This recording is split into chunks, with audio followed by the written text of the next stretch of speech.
sudah pasti suka untuk mengejar chaser dan juga leader di sini Razli, kerana kita tahu di dalam grup chaser ini mereka mempunyai lebih daripada 30 pelomba.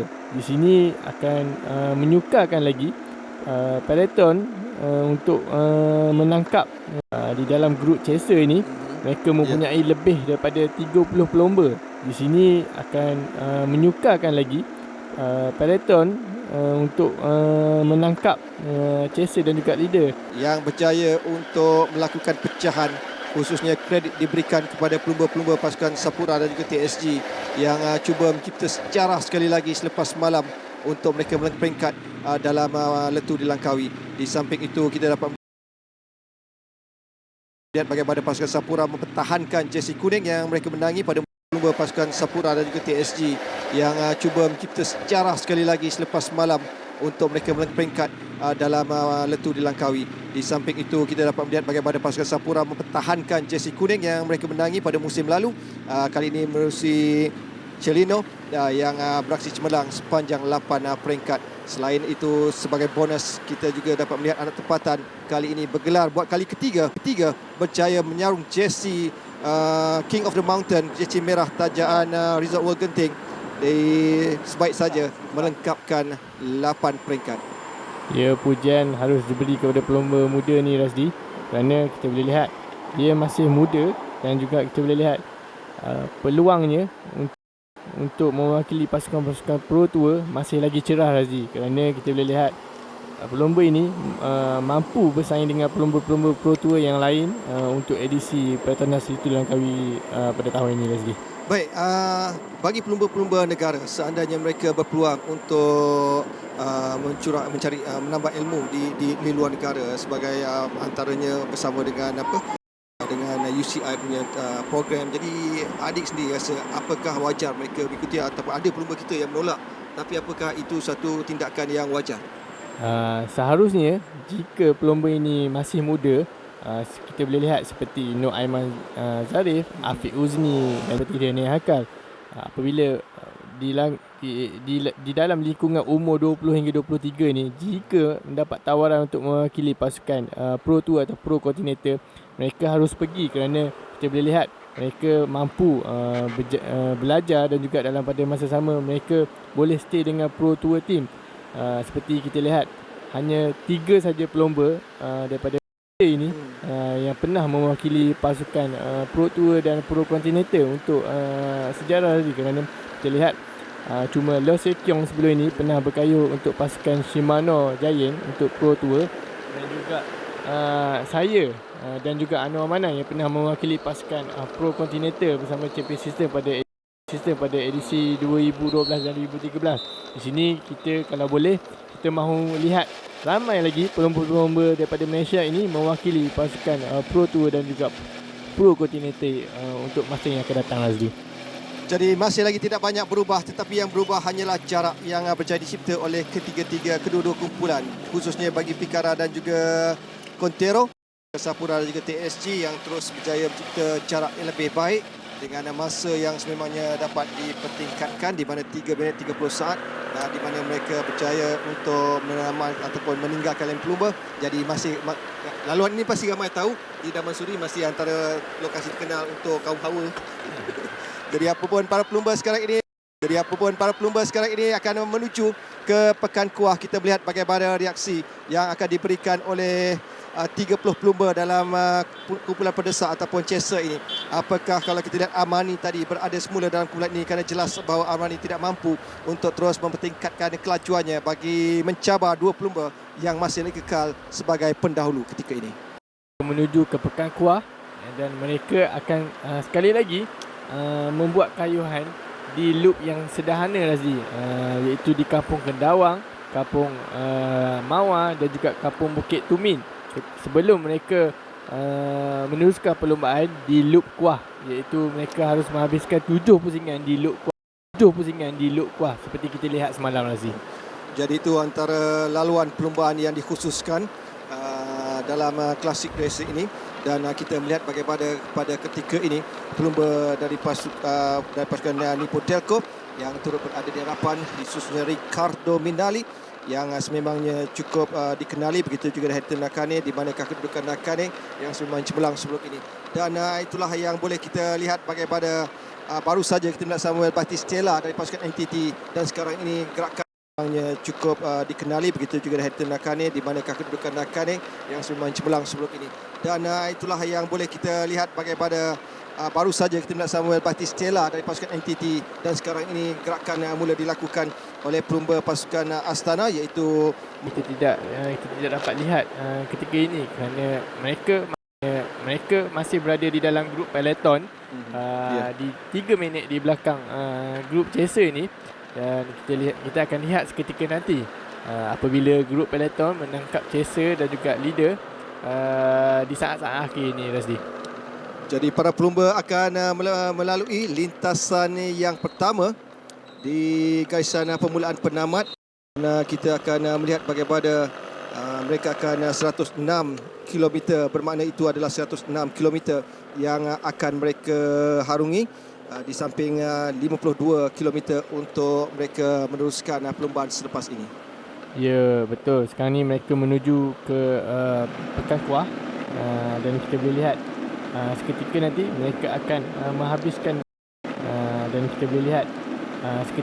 mereka akan menghabiskan satu lagi loop, iaitu loop dalam likungan 50 km Razdi di Pulau Langkawi ni, dan akan diteruskan dengan loop 6 km di dalam Pekan Kuah ni. Baik, adik, kalau boleh kongsikan, jika dalam satu jelajah kita dah melihat bagaimana peringkat yang ke-8 mereka berlumba, kalau di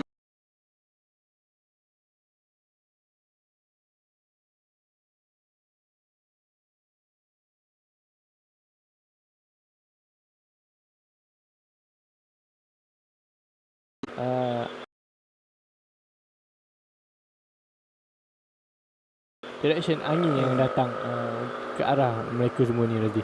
Baik, bagi kumpulan pendesak, mereka berada kira-kira 3 minit 30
direction angin yang datang ke arah mereka semua ni, Razli. Baik, bagi kumpulan pendesak, mereka berada kira-kira 3 minit 30 di PGN dari Indonesia yang turut mengambil alih tugas di hadapan, dan sekarang ini bantuan pula Luis Menges yang turut berperan memainkan peranan, dan 101 dari pasukan ARA iaitu Matthew Rice, termasuk juga dengan Amanda Drake. Luis Menges yang turut berperan memainkan peranan, dan 101 dari pasukan ARA iaitu Matthew Rice, termasuk juga dengan Amanda Drake, rakan pasukannya yang masih berada dalam kumpulan yang kedua. Dan kita melihat juga kelibat Afiq Husni yang sememangnya masih lagi berkemampuan mampu untuk mengekalkan corak kayu 20 pelumba yang terus konsisten untuk mengejar dan juga menangkap 2 pelumba yang telah pun sedia berada di hadapan. Ya, pelumba daripada Pino Astana juga harus diberi tumpuan, Razli, kerana kita boleh lihat sebelum ini Fedorov yang memenangi tempat kedua keseluruhan, dan pada yang sama Fedorov memenangi stage pertama di Sarawak, diikuti oleh pelumba-pelumba mereka yang lain, iaitu pelumba daripada nombor 162 iaitu Igor Chinzan, yang sebelum ini kita lihat beliau berjaya berada di kedudukan ke-10 terbaik, dan kita boleh memberi tumpuan kepada Gleb Ruski yang kita lihat semalam. Beliau berjaya menduduki tempat kelima, dan di stage yang di finishing di Penang, beliau berjaya menangi tempat kedua, bersaing bersama pelumba daripada Nipo iaitu Nakate lagi. Jadi itulah antara imbasan bagaimana kecemerlangan pelumba-pelumba, dan sekarang ini Christian Rilanov dari pasukan Sapura yang cuba melakukan attack, dan bantuan terus diberikan kepada pelumba yang menangi jersey pecut iaitu Mac Walshit, yang sememangnya memberikan kerjasama yang begitu baik kerana masing-masing akan cuba untuk menangkap 2 pelumba di hadapan yang jelas dilihat tidak lagi memberikan ataupun hanya menanti kelibat 30 pelumba. Jadi apakah ke 30 pelumba ini mampu kembali menangkap 2 pelumba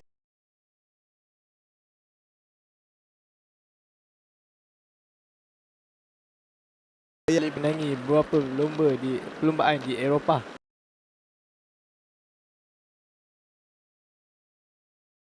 Dan kita boleh memberi tumpuan kepada pelumba nombor 12 juga, Razli, iaitu Luka Ciorico.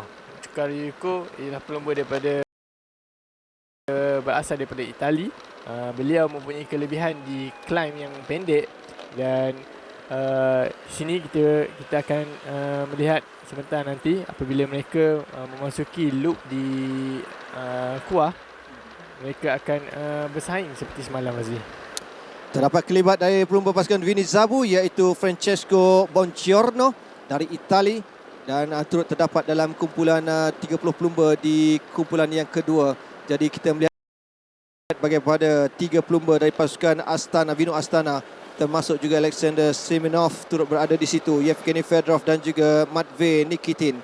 Jadi itulah yang boleh kita perkatakan tentang bagaimana usaha Chester yang sebenarnya memiliki kelebihan ketika ini dengan 30 pelumba. Selain kita melihat bagaimana kumpulan-kumpulan di belakang, khususnya untuk kita lihat apakah respon yang akan diberikan khususnya oleh peloton. Tidak banyak kelibat peloton yang dapat kita lihat sepanjang perlumbaan ini kerana mereka berada jauh, hampir 6 minit mereka ketinggalan di kelompok yang ketiga. Jadi itulah yang boleh kita perkatakan bagaimana kemampuan 2 pelumba di hadapan dan juga 3 pelumba pendesak ini yang sememangnya perlu diberikan perhatian kerana mereka berkemampuan untuk terus mencabar dan juga memenangi, melakukan sesuatu pada perlumbaan Malaysia International Classic Race ini.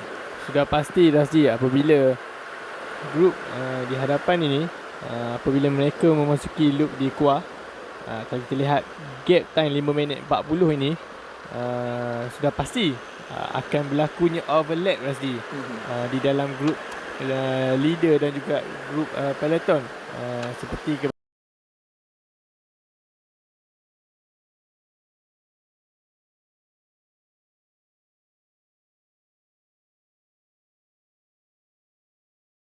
kebiasaan sebelum peloton dan juga leader.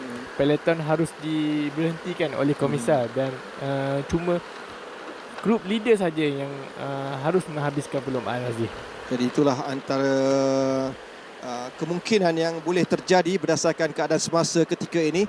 Namun ia bergantung kepada Presiden Komisar yang akan menentukan apakah hala tuju pelumba-pelumba peloton seandainya mereka berjaya untuk ditangkap satu pusingan oleh mana-mana kumpulan di hadapan, khususnya bagi dua pelumba selaku pendahulu ataupun chaser ini. Kebiasaannya chaser yang diberhenti. Antara chaser ataupun pendesak ni, kalau pendesak, apakah chaser bila pendahulu dapat menangkap peloton, maka peloton akan terkeluar daripada perlumbaan. Ya, sudah pasti, Razi. Peloton, kalau kita lihat, peloton ini akan dikeluarkan daripada perlumbaan kerana mengganggu semasa baki 7 lap yang harus dilakukan di Pekan Kuah ni. Kerana di sini kita boleh lihat cuma 32 pelumba ini saja akan bersaing untuk menghabiskan perlombaan untuk Malaysia Classic hari ini, Razi. Di sini kita boleh lihat kelainan perlombaan one day race ni, Razi. Jadi itulah yang pengalaman yang dapat kita lihat bagaimana perlumbaan Malaysia Classic ini yang sememangnya cukup berbeza, di mana para pelumba sekarang ini akan menuju ke kilometer 73, di mana hanya tinggal 87 km untuk mereka tamatkan perlumbaan dengan kedudukan tidak banyak berubah, di mana kita melihat bagaimana kumpulan pendesak ini masih lagi terus diterajui oleh 30 pelumba tanpa ada sebarang breakaway dari peloton untuk masuk dalam kumpulan ini, manakala dua lagi pelumba di hadapan akan dijangka cuba untuk terus kekal, tetapi berdasarkan kepada perlumbaan hari ini, khususnya perlumbaan MMC Langkawi 2020 bersempena Malaysia International Classic Race, pastinya kita dapat akan melihat bagaimana begitu klasiknya perlumbaan ini. Ya, kita lihat juga, Razi, sebelum ni masa race di Kota Kinabalu, Resort World merupakan penaja utama untuk perlombaan kriterium di Kota Kinabalu, dan hari ini di Malaysia Classic MMC merupakan hari ini, Razli.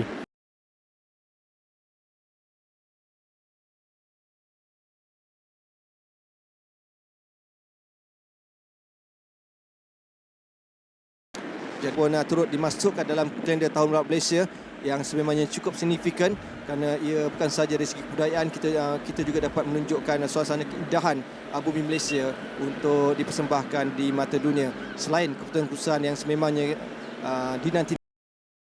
dinantikan oleh peminat-peminat bukan sahaja di Malaysia tetapi di seluruh dunia, siapakah yang akan menangi telah pun perlumbaan Letup Langkawi, Petronas Letup Langkawi edisi ke-25 telah pun kita ketahui, dan sekarang ini satu lagi elemen baru untuk Malaysia International Classic Race juga akan mungkin memberikan impak besar kepada sukan berbasikal di negara kita. Ya, kalau kita lihat sebelum ini, Rasti, cuma Melaka Governor Cup saja yang diadakan di Malaysia sebelum ini, 1.1 race di Melaka, Rasti. Tetapi perlombaan ini sudah lama tidak diadakan, hampir 5 tahun. Dan kita boleh lihat selepas perlombaan stage di Petronas, ada satu kali lagi perlombaan one day race di sini. Di sini menunjukkan hampir sudah lama perlombaan one day ini tidak dianjurkan. Kali ini dianjurkan di Pulau Langkawi. Ini merupakan kali pertama one day race ni dianjurkan di sini, Razi. Jadi itulah antara komitmen bagi pengurus acara Human Voyage yang sememangnya akan cuba terus memberikan nafas-nafas baru dalam perlumbaan Petronas Letup Langkawi, kerana mereka mengharapkan tambahan 10 peringkat, menjadikan 10 peringkat tambah 2 peringkat, tapi tidak disetujui oleh UCI kerana sememangnya selain perlumbaan Grand Tour dan World Tour, sememangnya tidak dibenarkan perlumbaan lebih daripada 5 peringkat sebenarnya, tetapi Petronas Letup Langkawi 2020 ini masih lagi diberikan kebebasan untuk membuat 8 peringkat. Jadi itu bermakna penghormatan diberikan kepada Malaysia untuk menganjurkan perlumbaan yang sememangnya cukup dinantikan. Ya, untuk edisi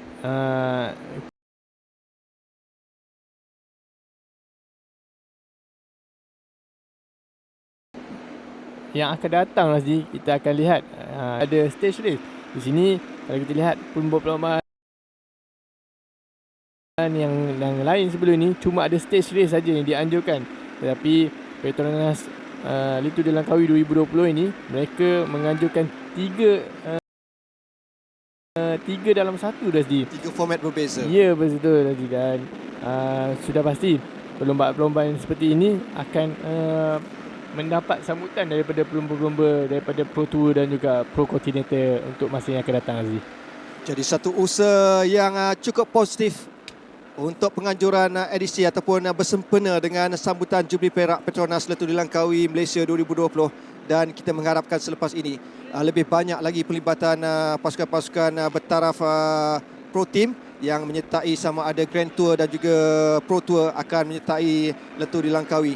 Dan sambil itu kita akan terus berkongsikan kedudukan semasa di mana ketika ini para pelumba telah pun memasuki kilometer lebih daripada 80 kilometer. Ketika ini kita melihat hampir separuh perlumbaan yang akan mereka lalui, biarpun ada masuki kilometer ke 76, tetapi segala kemungkinan boleh berlaku kerana yang menjadi tumpuan nanti ialah loop di Pekan Kuah yang sememangnya akan menjadikan kepada para pelumba untuk menamatkan perlumbaan ini. Tapi yang lebih menarik ialah siapakah yang akan merangkul ke 6-6, ke 7-7 pecutan dan juga pendakian ke 6-6.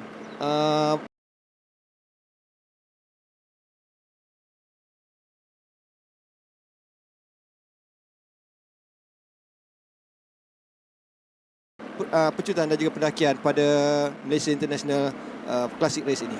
Sudah bertahan daripada segi fizikal dan mental untuk berjaya menamatkan perlombaan pada hari ini.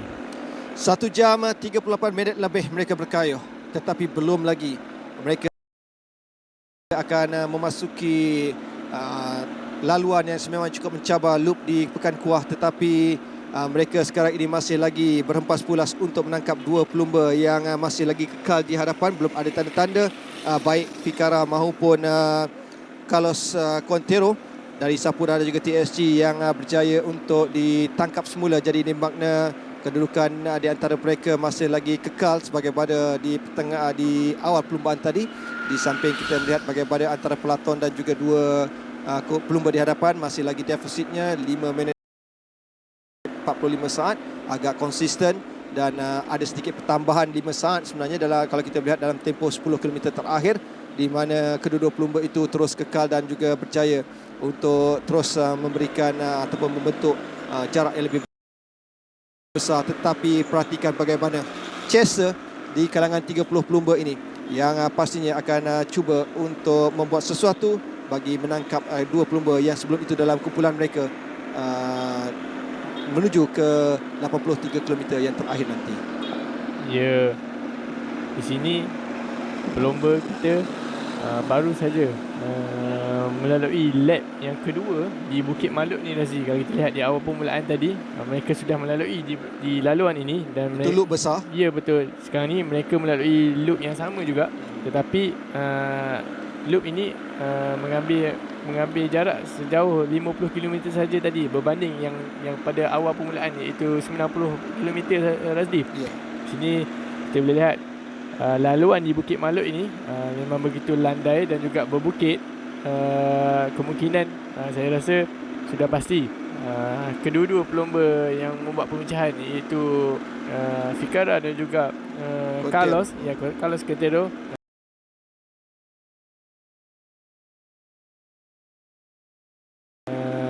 akan kembali bersama grup chaser ini, Razdi. Jadi apakah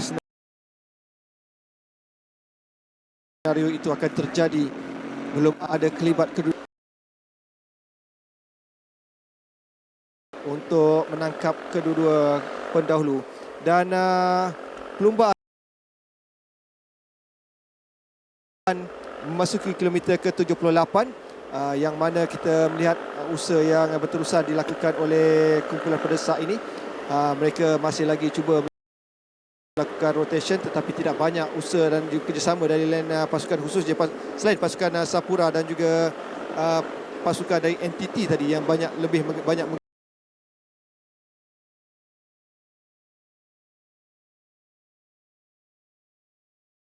gerakkan pendesak ini, termasuk juga pelumba dari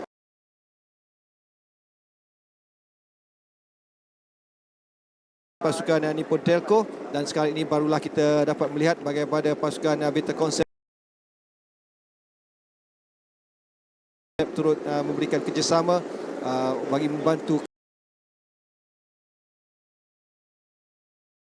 kelancaran.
Wildlife generation in that those light blue jerseys, with a couple of riders towards the front now.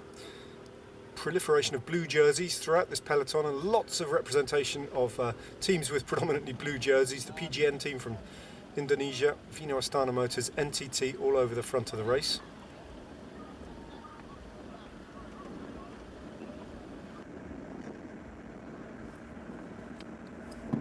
Well, it's coming up for 1 o'clock lunchtime here in Langkawi.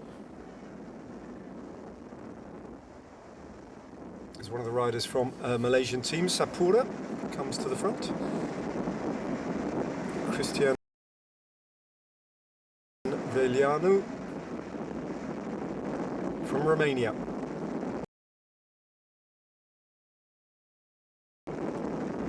Matvei Nikitin from Vino Astana Motors. Do sense that they're working at kind of 65% work rate, 70%, something like that, of what they're capable of, and eventually though they know that when they hit the closing circuit it's going to be more like 100% or high 90s sustained every time they go up that climb and over the top of it. You've got to hold something back, can't go too deep at this point.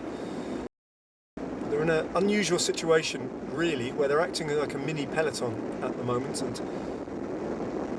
although you can't discount that second group, that second peloton, getting back 5:45, and a little bit of, well, the numerical advantage of riders who are prepared to work is easily in favour of the front of the race and the 29 riders at the front.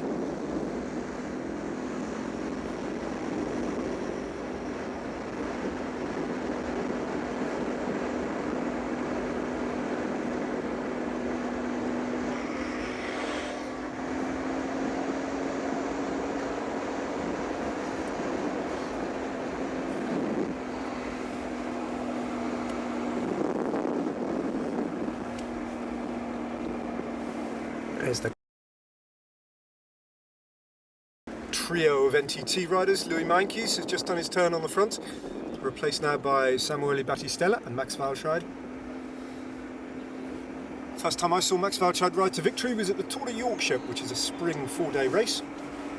He took a victory in a bunch sprint on the Scarborough seafront. For anyone who knows that part of the world in Yorkshire, couldn't have been more different, the weather conditions. Howling winds, as there always is there, coming off the North Sea, freezing cold, and Valchheid took a victory for his old team, Team Sunweb, on that occasion. And I must admit, I thought that we were about to see, and that was a couple of years ago, the start of a floodgate of successes for Max Valchheid, and frankly it hasn't quite happened. That's why these 2 victories from the Tour de Langkawi are precious to him as he tries to build confidence and form a momentum.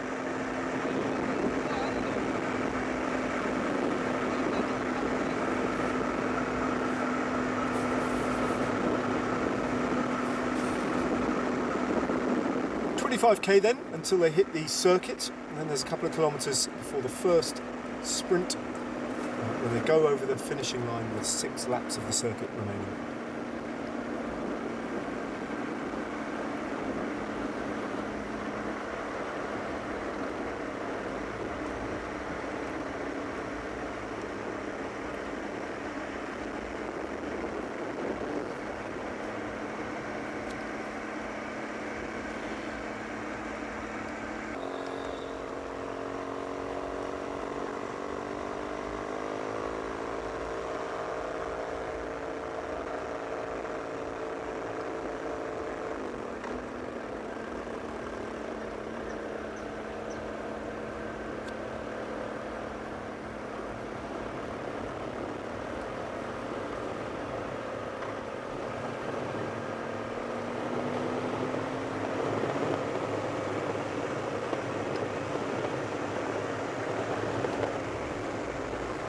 A little bit of prize money at stake for the riders in this race today. Not bad prize money actually for a morning's work, or early afternoon's work at least. The winning rider will pick up 10,000 ringgit, which is around about 2,000 euros.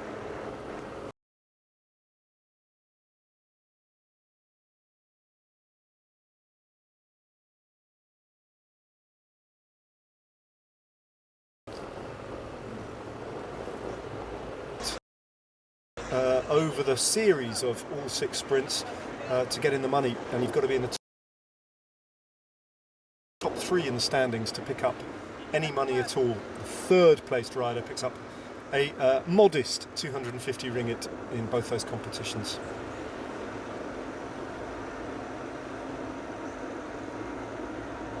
So we've got 75 kilometres to go, and NTT still continuing with their 3 riders to power this breakaway group on.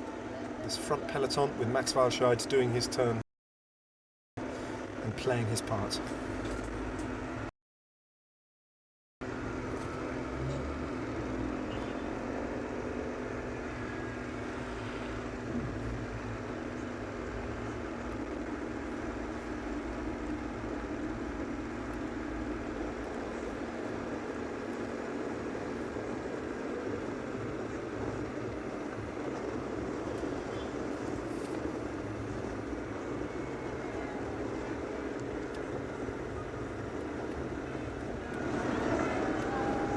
I've not got exact information as to how many riders actually climbed off the last time they passed through Kuah and out onto the long circuit of Langkawi itself, but I think however many stayed in the race, even more will climb off next time around when they reach Kuah in around about 20 kilometres time.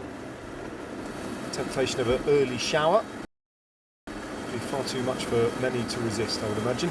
Not from this group, of course. Every single one of these riders is fully engaged in the race. All 29 of them.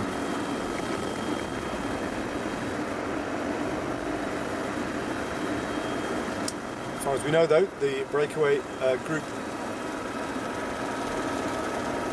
sorry, the peloton has made absolutely no impact on the gap towards the breakaway group, which is hardly surprising. Acting as one huge team. 24 riders taking their turns to rotate through and off. Huge circle. It's rather beautiful to watch actually. Fast, moving faster on the right hand side, recovering on the left hand side, slotting across. You can see there are 5 riders, starting with the red jersey of Luca Chirico from Androni Giocattoli, who aren't working at all on the front.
Tactics will start to unfold on the roads. They've done the first half of their job. This group of riders, this big group of riders, they have broken clear and they've broken the resolve and the will of the chase group. So they have made the race selection theirs. That bit is done, and so it does muddy the motivation of any of the teams to do too much work on the front now. There's no breakaway ahead of them to catch, and there's no real threat from behind in the race. They've dispensed with that. So the question remains, why are we riding? Why would you harm your chances of your teammate or yourselves in terms of the victory by putting any work, expending any work onto the front? However, it's a bike race and someone eventually has to put their nose in the wind. But I suspect when we do get a reading of the average speed over the course of the last hour, you will notice that it has dropped off considerably. And they are riding tempo at best at the moment in this lead group with 72 kilometres to go.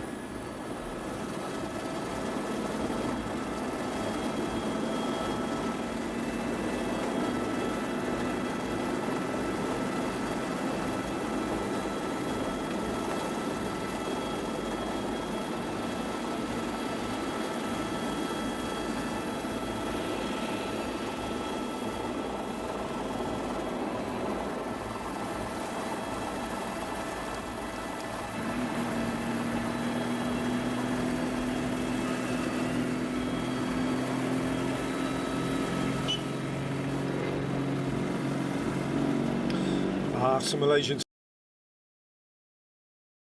street food being cooked up in Langkawi here.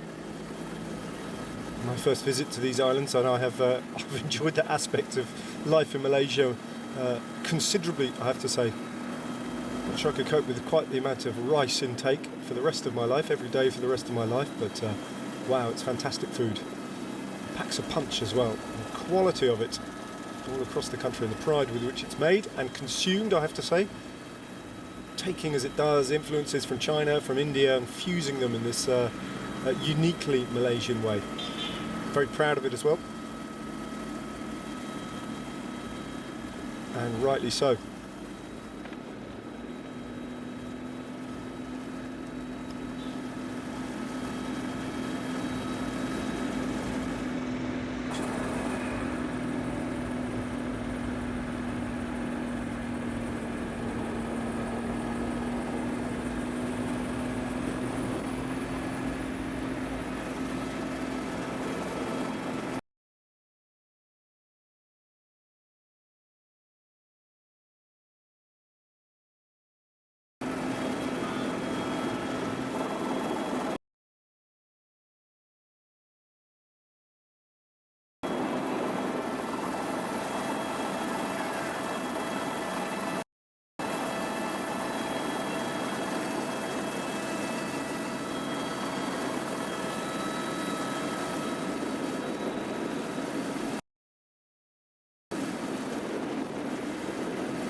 So 16 kilometres of this race before they head into Kuah and then head towards the circuit and enter the circuit. 18 kilometres until the first sprint. And then we will see some action. It's been pretty sleepy stuff, must be said, over the last half an hour, 3/4 of an hour, since the race stabilised and since those two chasers, Quintero and Ficara, have sat up and gone back. The Langkawi International Maritime and Aerospace Exhibition, they are leaving behind them as they head towards Kuah.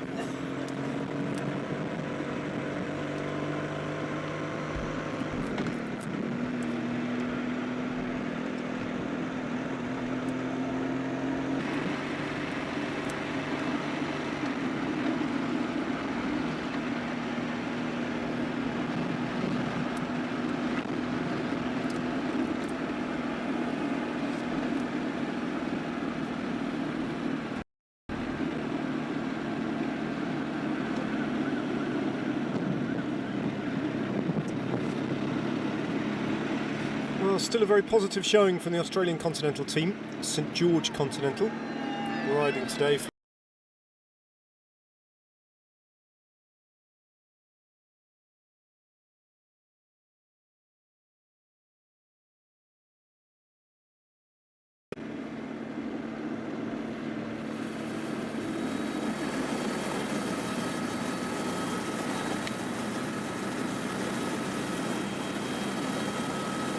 Picked up 2 second places last year when he was just 18 years of age in this race, and went very close to winning the opening criterium. Pulled out of the Tour de Langkawi on this edition of the race on the Genting Highland stage, which he didn't finish. And prior to that, neither in Kuala Lumpur nor Qatar nor Kuching on the first 3 stages was he able to place any better than in the top 20s, which is something of a disappointment, but here's another opportunity for him today. So he didn't race this circuit yesterday, Blake Quick, so something of an unknown quantity in terms of how well he might fare over these repeated short, sharp climbs. But he's in this breakaway group. He's got 2 teammates with him, and he's in the mix.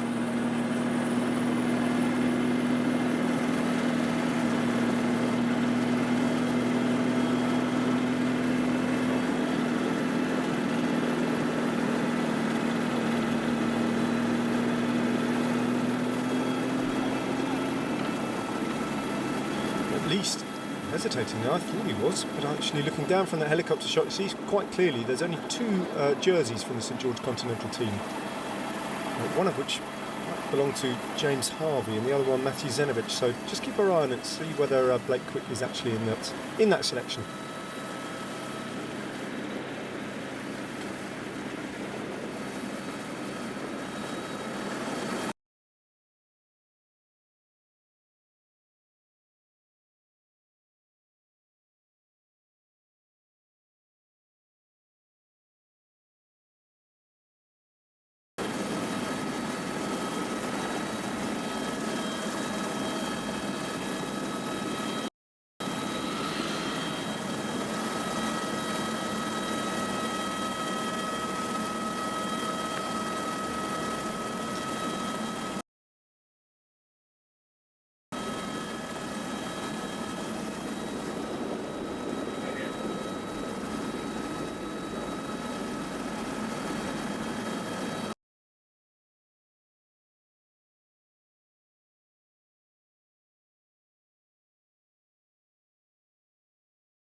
Other St George Continental jersey. There are only 2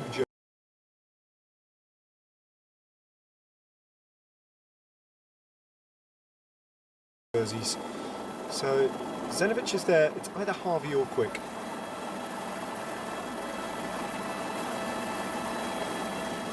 Perhaps that is Blake Quick. And this is the peloton, and still ARA Pro Racing Sunshine Coast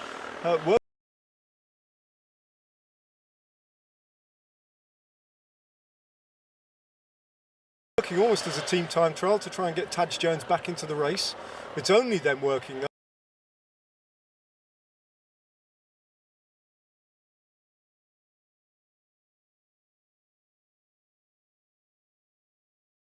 I think it's just a bit of a hit out now for effect.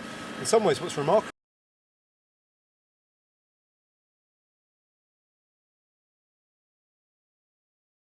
about this race is how well organised this breakaway group has been, and how prepared almost every member of it is to share the work and ride. The composition of the group absolutely perfect for that.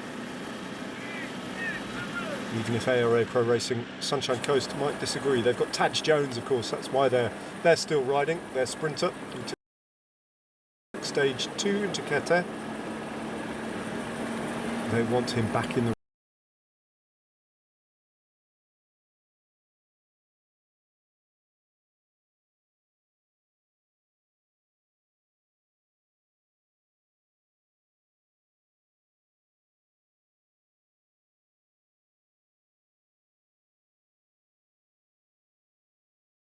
race, but I suppose the other interpret forgivable as well, given how much racing they've got behind them over the last 9 days.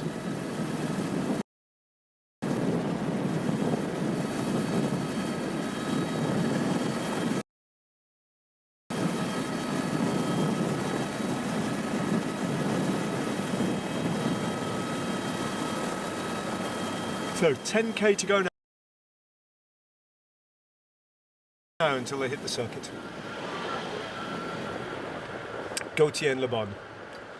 They've emerged probably as two of the, along with Quentin Paché, the stronger of the riders from the French Pro-Continental team that will be taking part in the Tour de France this year, where the competition for places amongst their number will be immense. I would have thought their sprinter to take a place in the starting lineup, forgive me. But there'll be a scramble for the other places. Johan Le Bon yet to race the Tour de France.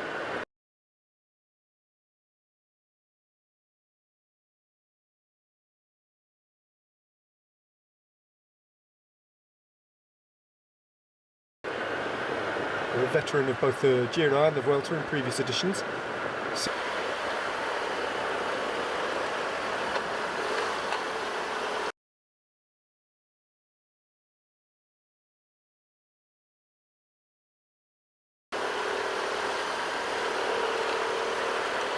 Nice close-up look at some of these riders.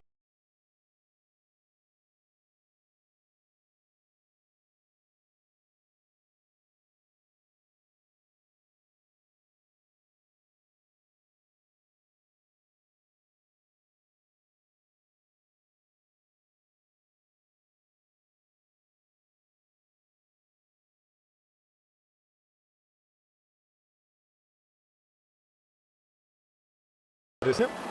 Still looking pretty fresh.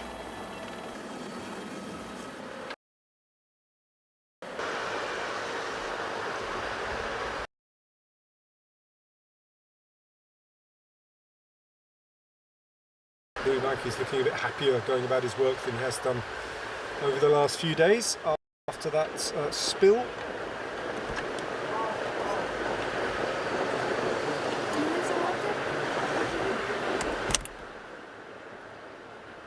I've just been offered some water, which is very kind.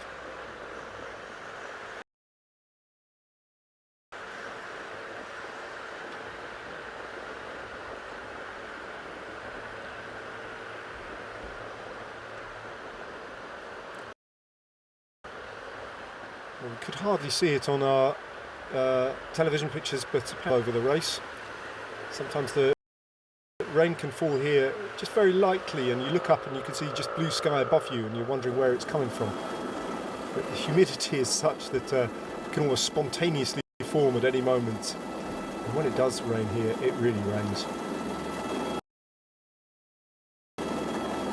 We started off on the island of Borneo, which is, especially in Kuching, and Sarawak, which is renowned for its rainfall, and the locals couldn't quite believe how sunny it was for the Tour de Langkawi. They were delighted with that in Kuching. A long time ago for all these riders.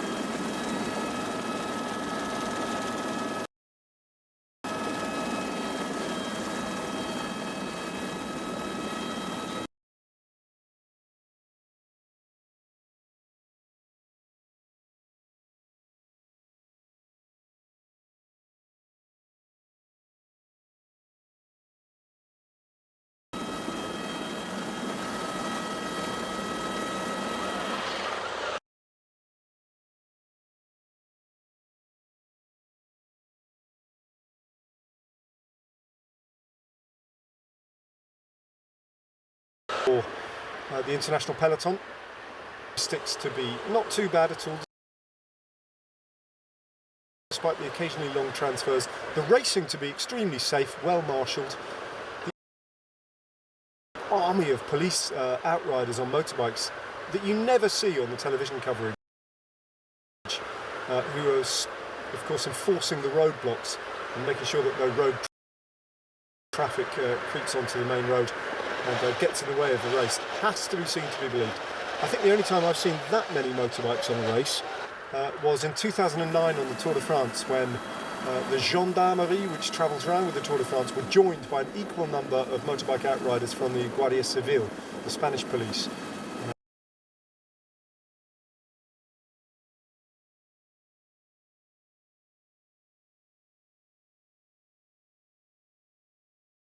I remember them in Barcelona lining up to display their wares.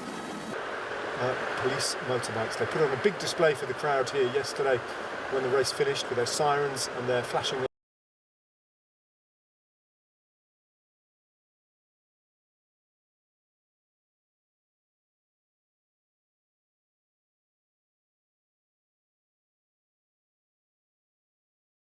lights coming across the line in pairs, and there's almost more excitement.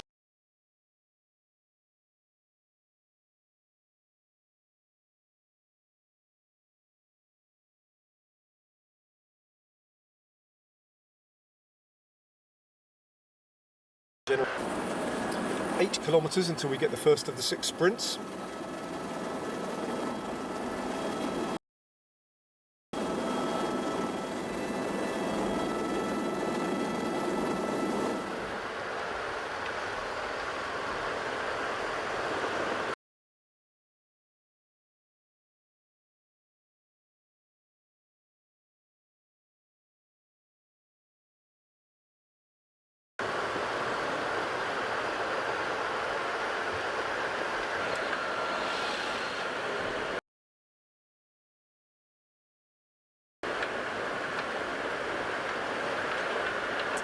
So how does it work in the sprints? Much like the King of the Mountains competition, there are points available only for the first 3 riders over the line.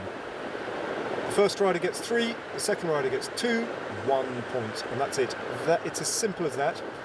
And at the end, the rider with the most points and the sprints classification,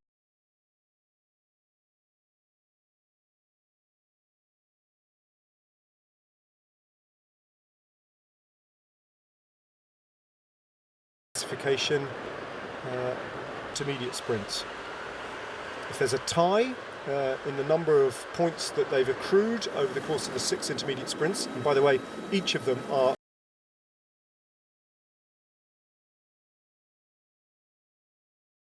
over the passage of the finish line on the circuit, then you will separate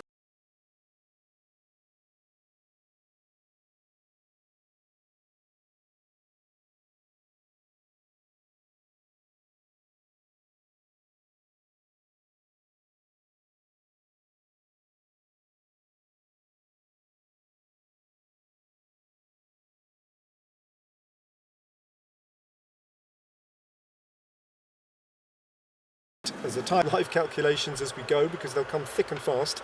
The sprint is a kilometre and a half.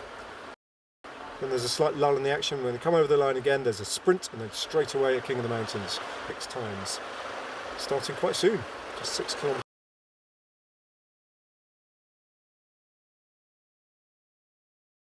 Just to go until the first of the sprints. A group of 29 riders will be contesting them. There's right in the distance, slightly blurry and out of focus, Alistair Donoghue from the ARA Pro Racing team does what he can to try and peg back the advantage that the breakaway group of 29 riders has over the peloton.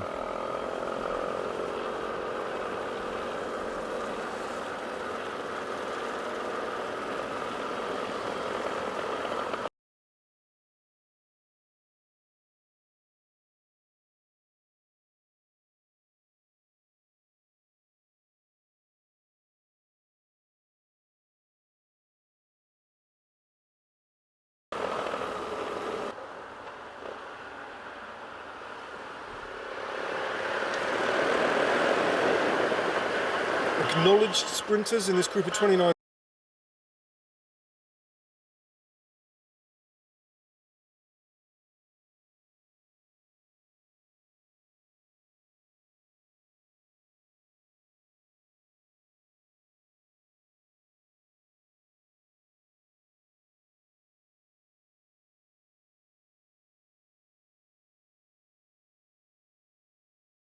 Riders, specialist sprinters, are thin on the ground. Bosel and Max Walscheid, of those two riders, probably the fastest. Then there's Blake Quick, but my question mark remains as to whether or not he's definitely in this breakaway group.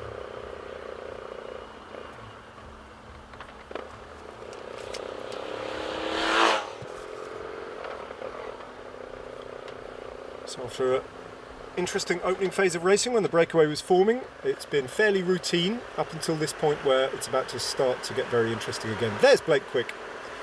Finally confirmation that Blake Quick is there. On the front now. Tall, slim, 19 years of age. 2 seconds.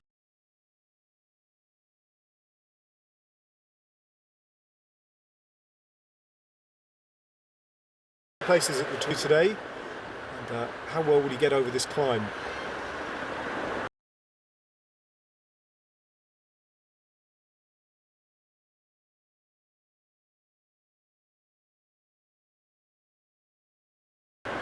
Remains to.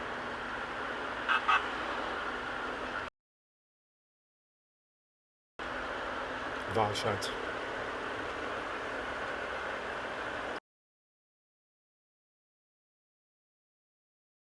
Alex Cowan. And the 3 riders from the Wildlife Generation team. Colby Lang. Then comes Samuele Battistella.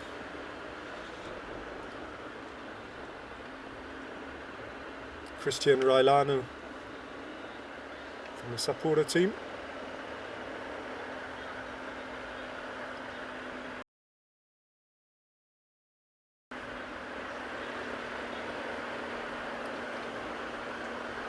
On in the peloton with numbers now. Bardiani contributing to the chase a little bit, helping out Air Pro Racing Sunshine Coast to close probably terminal gap, I think, to the peloton's chances.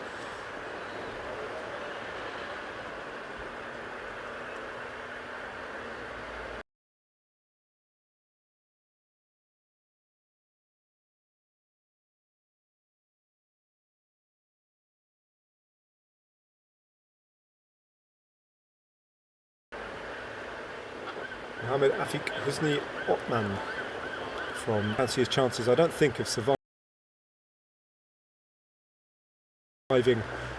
too long over the series of climbs.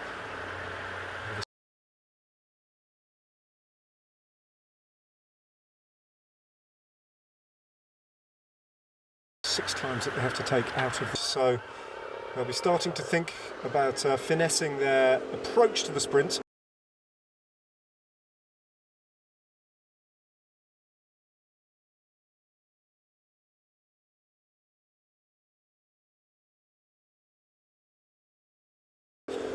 And don't be surprised to see Ricardo and Battistella, I'm sure, will be working as a lead-out man for Max Walscheid if he can. If he's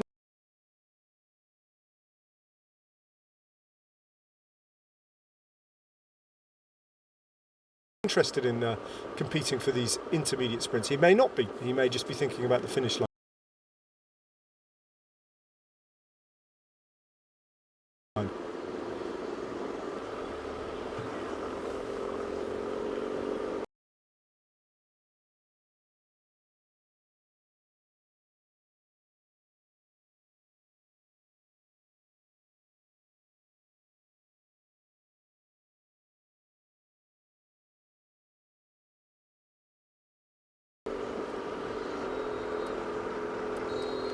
On is there as well. No sign that anybody is really getting a little train together and looking to sprint. Now try and read the body language. Is anyone going to go for this and try and make it theirs and open their account in the sprints competition? This is their opportunity to do just that.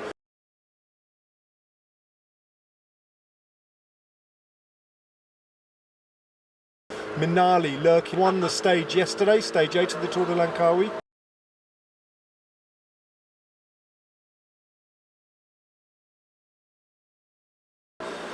But it is a little chance for someone to at least open their accounts and try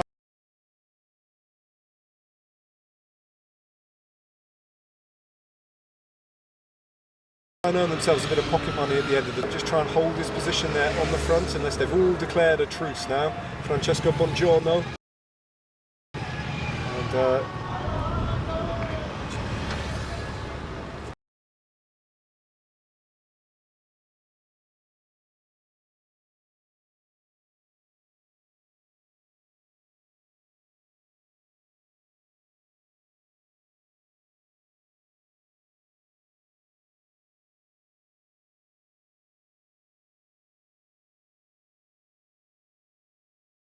from supporter, that's Jesse Ewart. By the way, it didn't look like they were contesting it, so it doesn't seem to have affected the peloton at the moment, but it is a score that we'll have to keep track of.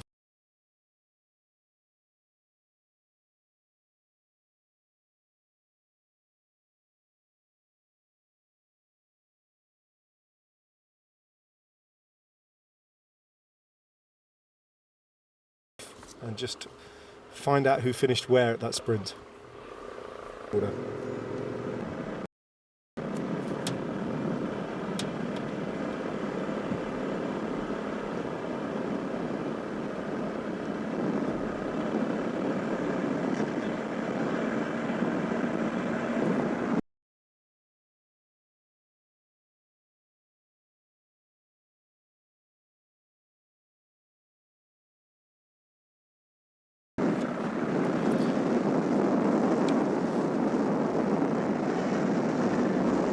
Replenishments at the side of the road. One of the riders from the St George Continental team, who's already climbed off, has made his way to act as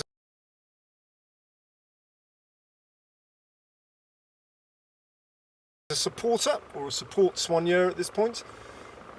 And they go around.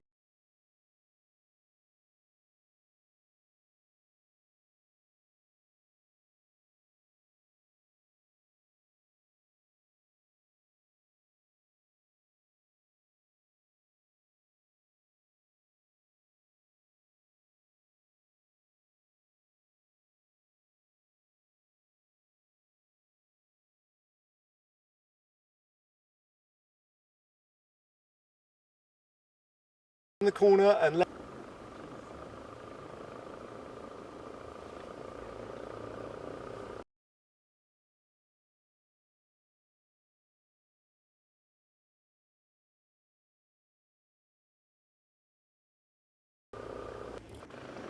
think it's Matthew Zenovich.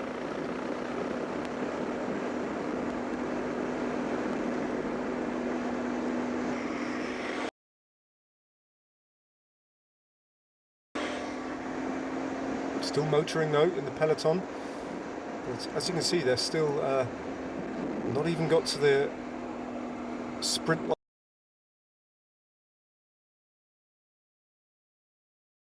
line yet, so they're several minutes down still.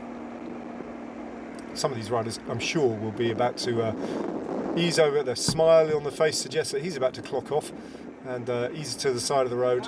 There's Taj Jones also smiling. His team are working hard on the front though. Not long now before they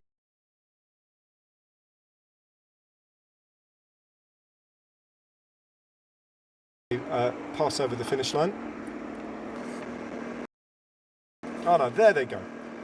So it looks like Mo Zarif might well have picked up 3 points there in first place, and then the two riders, or two of the three riders from Wildlife Generation in second and third, have opened their account in the King of the Mountains competition.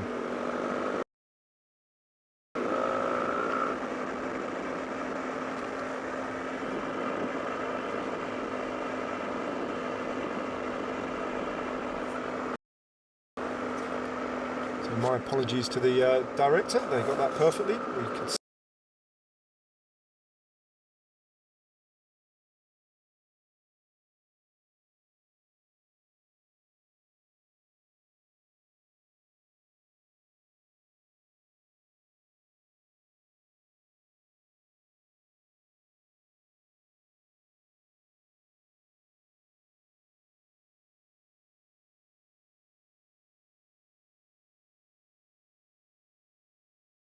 See that I think Mozari. 5 more, King of the Mountains, 5 more sprints to go.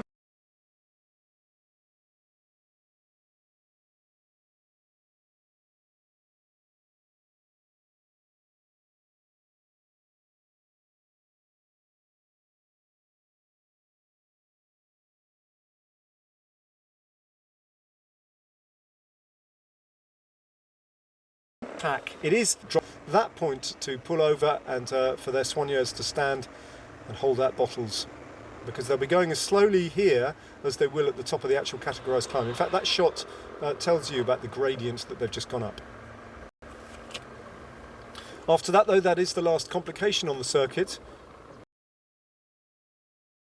Big wide road, sweeps down and eventually joins the main road and straightens out towards the next sprint. And when they get to the next sprint, there will be 43.5 kilometres to go.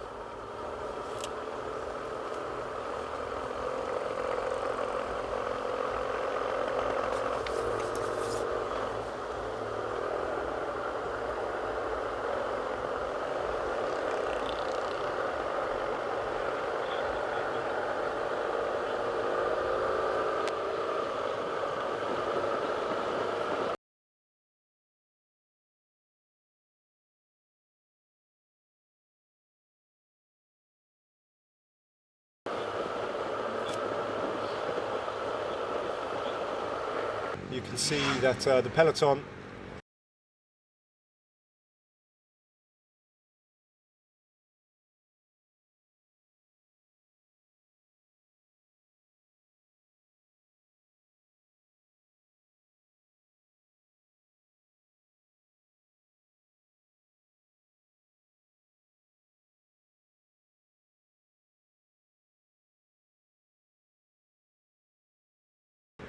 I think many of whom are just many of these riders is effectively dark pack.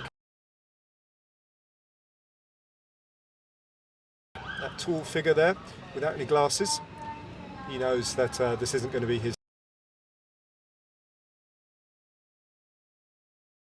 day. Frustrating potentially for him. I'm sure he could have been in the mix with the rest of the riders there, but it's just the way that breakaway group got away, and a moment's inattentiveness led to that big 20-man, 32-man group originally just getting away, and before he knew it, it was gone.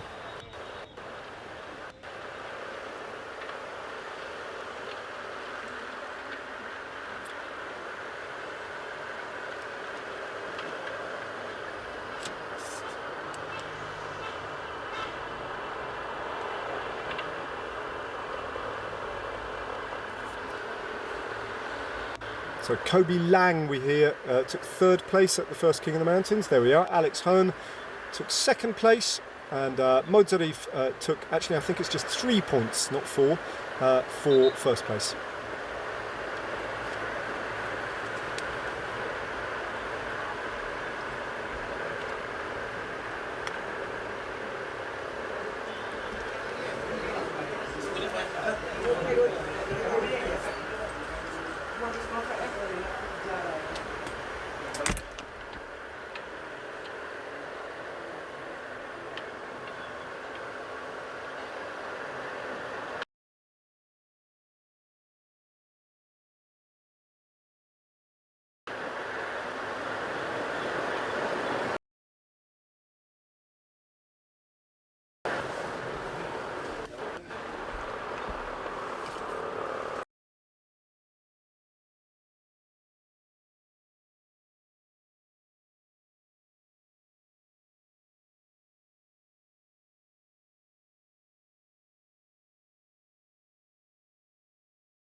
Quite fast descending to do.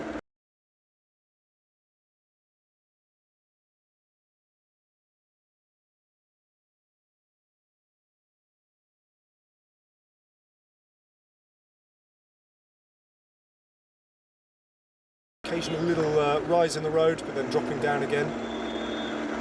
Good road surface. On who's picked up what points? It might be more of a battle when someone realises they're in with a chance of winning that cash prize, which is essentially all points and a little bit of bragging rights, then that might become a little bit more competitive.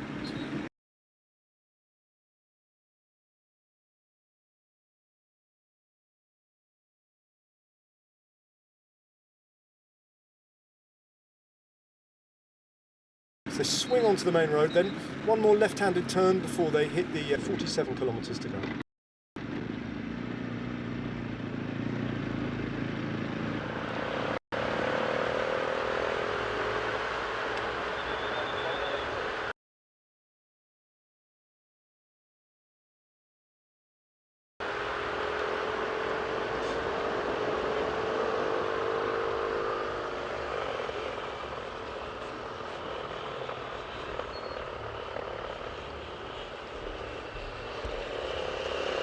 Mankey's doing his turn on the front.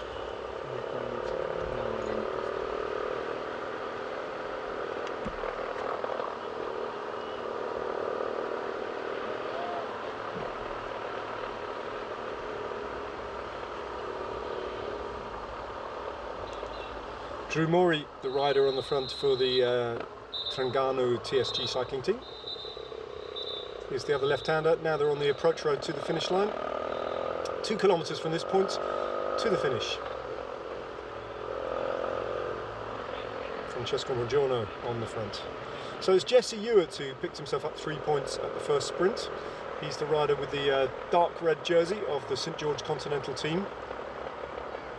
Francesco Buongiorno, who's on the front there, also picked up 2 points, and Alex Hearn has picked up points in both competitions from the Wildlife Generation team. The blonde rider is a water bottle gets flung the way of a spectator by the side of the road in quite dramatic fashion by Luca Chirico, also a Madison Hansling. Well, that 7 minute and 40 time gap might as well be 70 minutes because the peloton are not coming back from there. It's all over. Has been for quite some time. Francesco Buongiorno now. Around about 1 kilometre to go. A little bit more.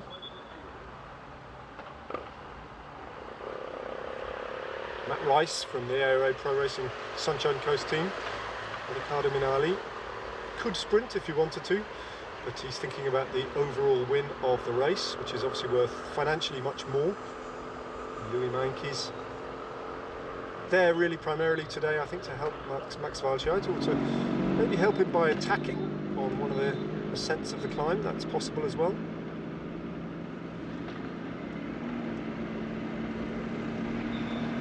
K to go now for the race. Not going to call it the breakaway, just going to call it the race, because that's what it is. 29 riders left in it. All still together. Nobody got dropped on that first circuit. There are 5 laps remaining.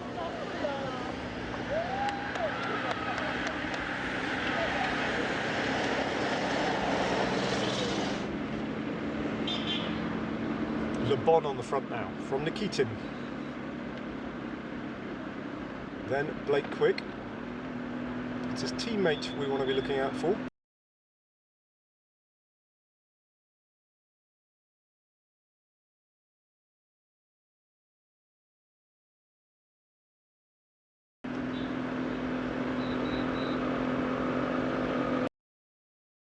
Ali at the line. See if he manoeuvres himself towards the front of the peloton and picks it up in 1 meters to go. There we are. Team support on the front. And it looks to me like Jesse Ewart is on the front. There he is. Christian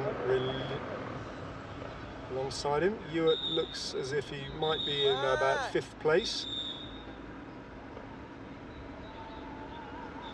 Masuda at the front at the moment from the Utsunomiya Blitzen team.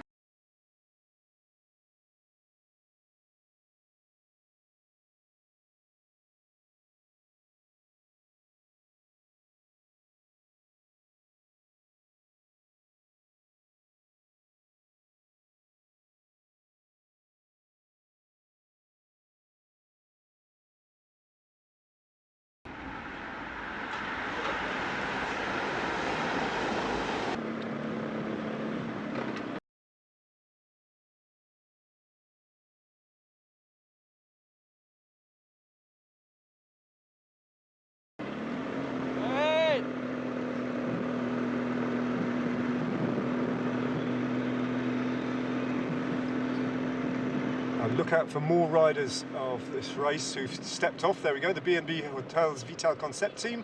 3 riders, including Pierre Hollande, they've all given up.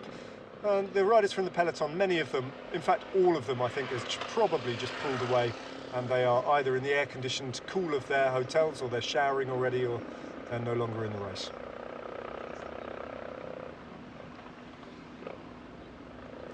Reliano, Suzuki and Battistella.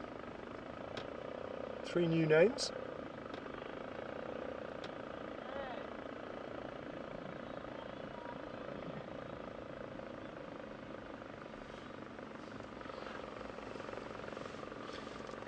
So this race fundamentally, when it enters its closing phase, not just now but in a couple of circuits time, will be about dislodging Riccardo Minali and most significantly Max Walscheid and getting away.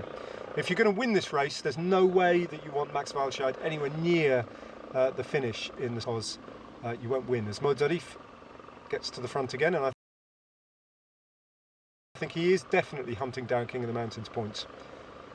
King of the Mountains from the Tour de Langkawi at Modzarif. Round this corner, and then a couple of 100 metres still to go of climbing towards the King of the Mountains. Louis Meintjes alongside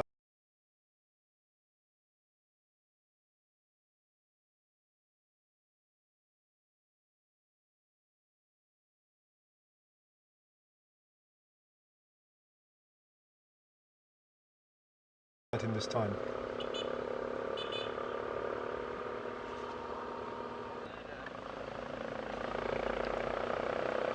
Modzarif just stretching things out a little bit.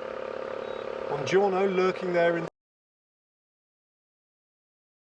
3rd place. Meintjes on the wheel of the Malaysian.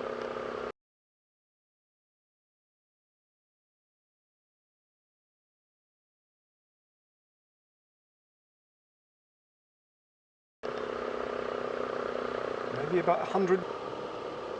It's been on the front for a long time, Modzarif.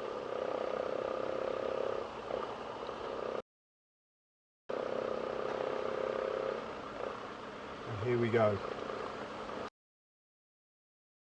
Still on the front. I wonder if anyone's going to nip round him. Watch out for Francesco Bongiorno. And there's a bit of a battle, and this time he does have to sprint for the line. He's caught rather by surprise there. As one of the riders from Wildlife Generation just nipped past him to take 1st place, and I think it's probably Alex Holm.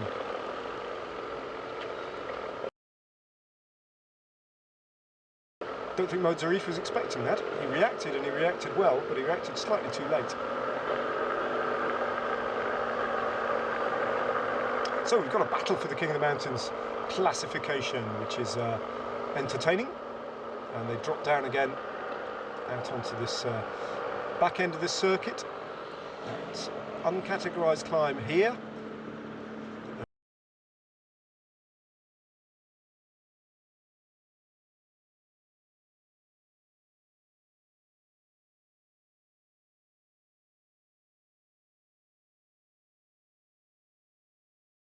We're about to enter. We'll take.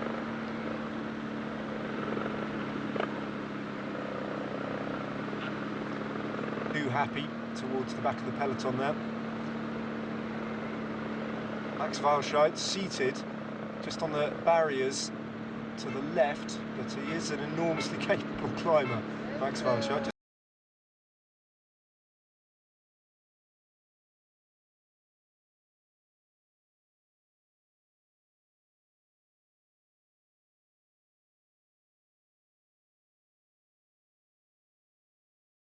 Finds his own rhythm and plugs away.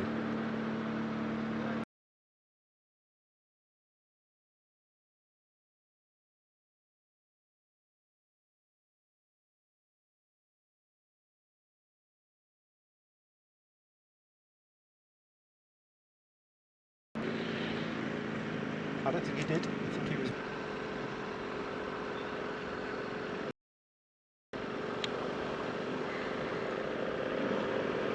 And now an attack, and it's Androne Giocattoli's Luca Chirico, and Francesco Bongiorno, the other Italian from Vinizabu KTM, has gone with him.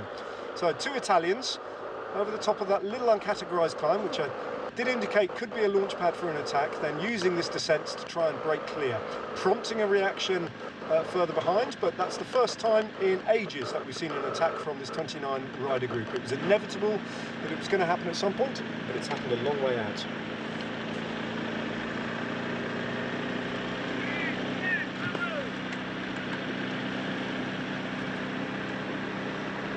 Big move,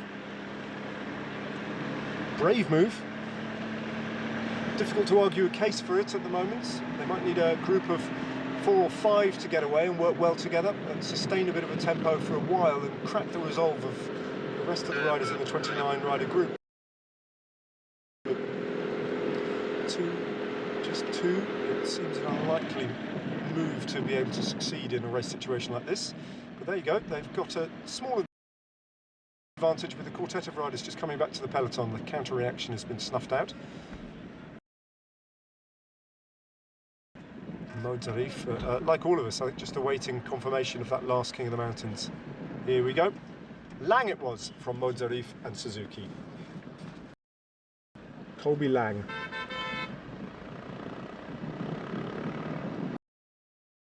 Is now on 4 points. Mo Zarif.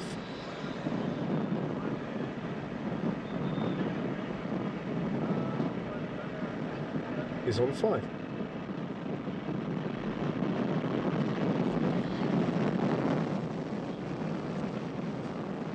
So the next line on the road is the next sprint, and it's the third passage of the finish line. When they go through that, there'll be 4 laps remaining. And Chirico and Buongiorno have been caught.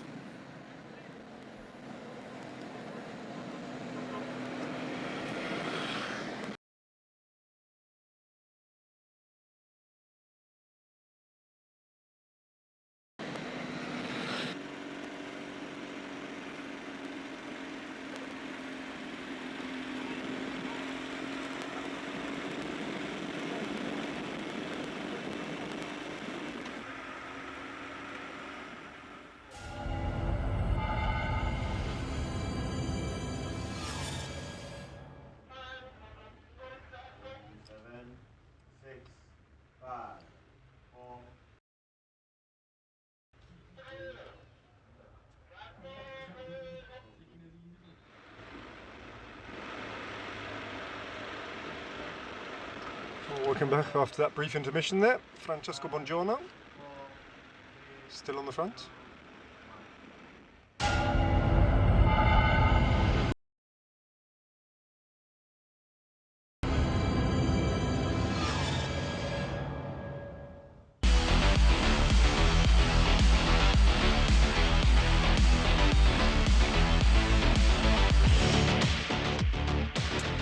Welcome to the tail end of live coverage of the Malaysian International Classic race, 159 kilometres, a standalone one-day race just to round things off.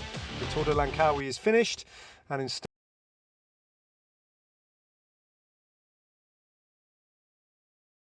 we are presented with this one-day classic race. Now, here's what happened if you haven't been watching earlier coverage. A 29-man breakaway group ripped the race apart from very early on, forcing a peloton which didn't have the strength in numbers nor the concerted numbers from any individual team to give up, essentially. They couldn't bring this group back. So the 29 riders at the front of the race, including the man who's on the front now, Max Walsch,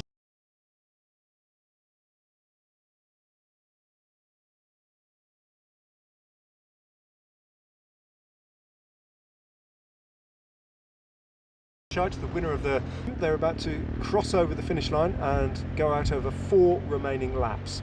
There is a separate sprints competition which is being shared at the moment between a couple of riders, with still got 4 more sprints to come, so that's far from resolved. And there's a separate King of the Mountains competition at the top of the climb as well, that is being led by 1 point at the moment in the early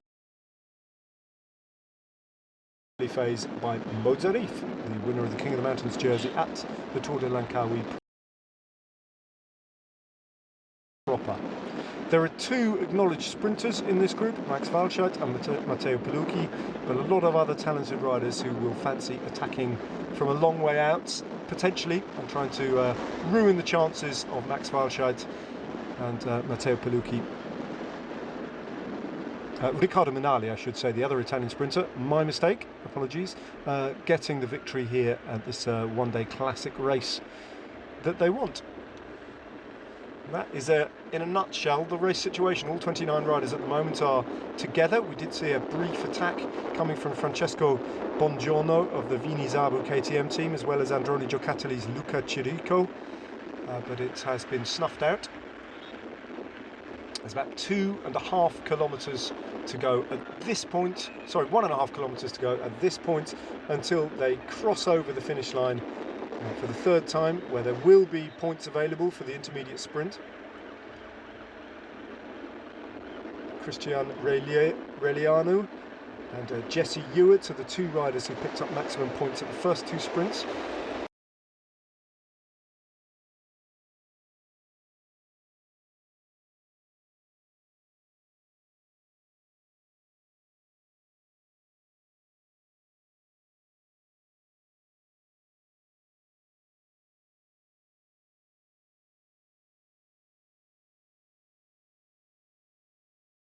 Now, and Walscheid then side by side.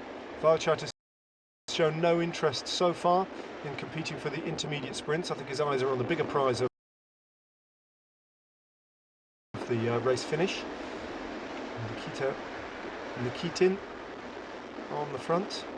None of these riders that you're looking at the moment have opened their accounts in the sprints competition just yet.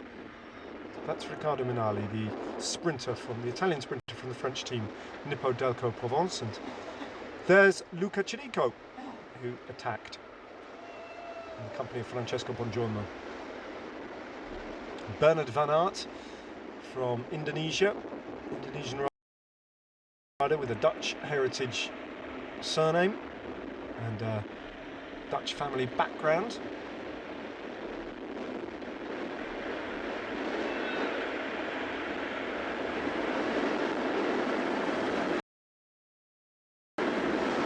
Hottest part of the day here on a particularly hot day, and of those two little peaks there, we've been through two of them. We're about to take on the third, so approaching slowly the halfway point of the circuit race,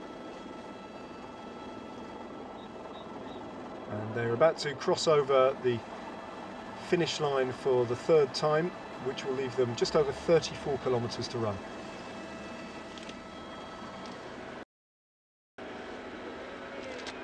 Relianu looking interested again in third place, just manoeuvring his way to the front in the hope, I think, of picking up maximum points.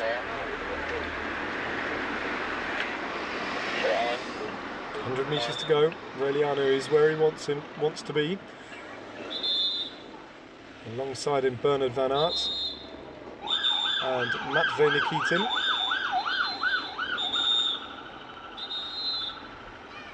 And, well, they were side by side as they passed the camera at that point.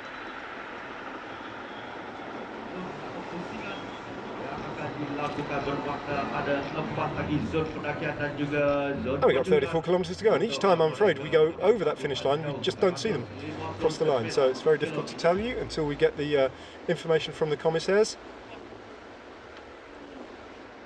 Who won that sprint?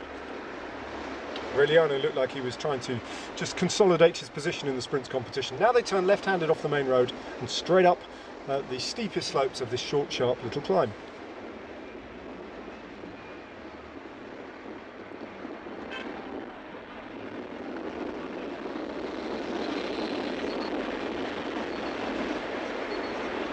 Now Mo Zarif from Team Sapura has really played his cards very openly here and has declared an interest in trying to win this King of the Mountains competition. He's working his way up on the right hand side of the road and he attacks a long way out. Big attack, doesn't want any company this time. Mo Zarif has gone unnecessarily early for an intermediate King of the Mountains point. Breaks clear, climbs brilliantly. I wonder if this will turn into a big long range attack, because well, he's gone super early, could still be countered and caught here because there is a reaction. Riders are not happy with that race situation, letting him go. But Modzarif powering away up this climb, sweeping left-handed now. There's still a bit of climbing to do, a few hundred metres to go until he gets to the King of the Mountains, where he will hope to secure 3 more points to add to his tally. He takes 5 points into the King of the Mountains competition as things stand. His nearest rival is Colby Lang, the American from the Wildlife Generation team. Did he go a little bit too early? Could still be caught. Reliano took maximum points at the sprint. Asman picks up 2 and Van Aert 1.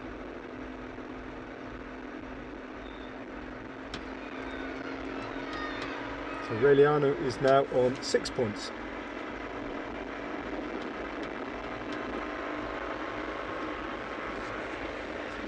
Modzarif hanging on, it seems, to the lead that he got from that explosive little attack on the King of the Mountains climb. He's hoping to take it all the way to... there's just a little correction there. It's actually Alexander Semenov who finished in 2nd place at the sprint. He picks up 2 points to open his account. There's Modzarif. Louis Meintjes is the policeman on the front from NTT. Now, once he's picked up these points, there you go, 3 of them, and Meintjes picks up 2, with Chirico picking up 1. What does he do? Does he sit up and come back to the fold? I thought he probably would do.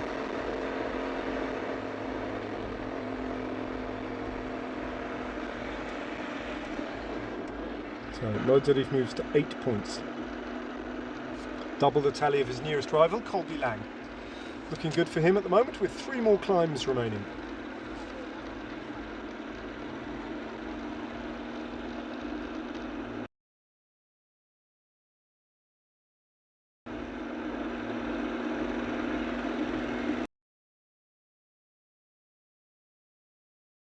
There is no jersey for this. Win the competition and win the prize money that goes with it.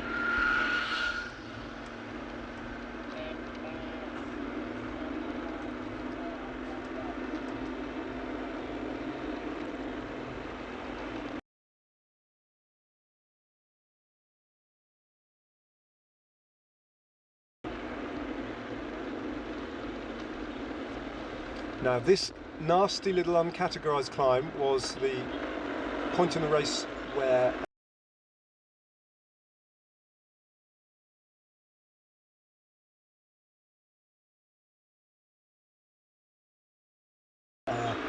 very last lap.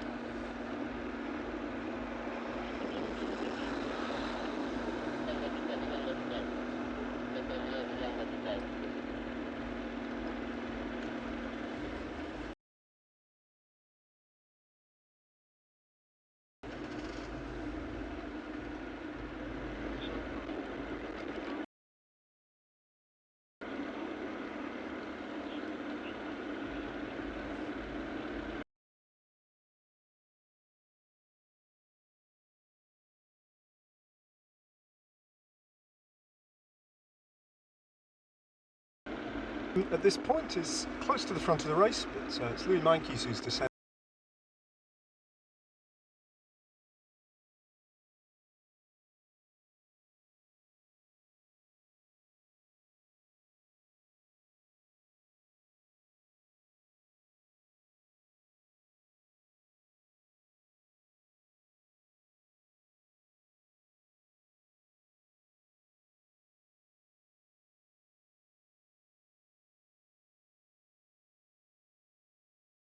At the front, the sprint line for the 4th time, and that will mean that there are 3 laps remaining.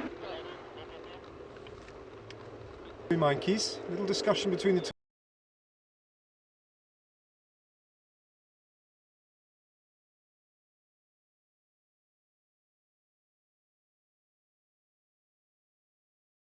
Two of them as to whether or not they turn that into something. Meintjes just still pushing on.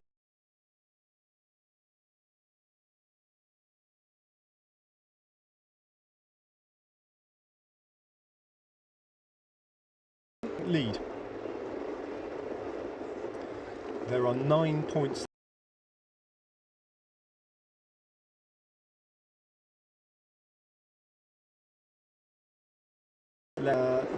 gap, let's see, would be 7 points.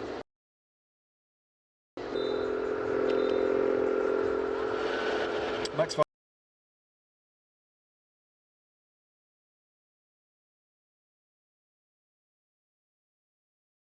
not involved in these the fun and games at the front of the race, just sitting at the back watching his two teammates try and soften this race up, or think about softening it up at least, Louis Mikes and Samuele Battistella. What a great insurance policy it is if your long range attack doesn't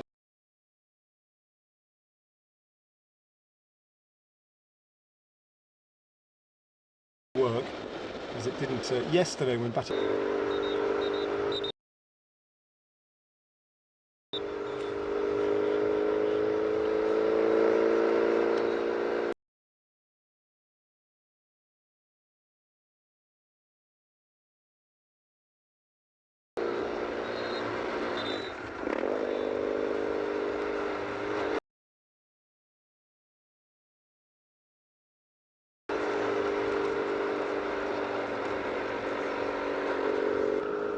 In this group, including Luca De Rossi, who was a very attacking rider yesterday, including Nakane, who picked up a victory, a stage win at the Tour de Langkawi this year. In great style, out-sprinting young Gleb Brzezinski from the Vino Astana Motors team. A notable achievement.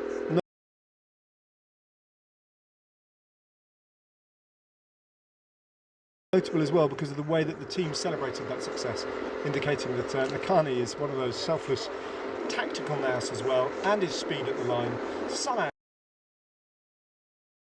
to get past Brzezinski.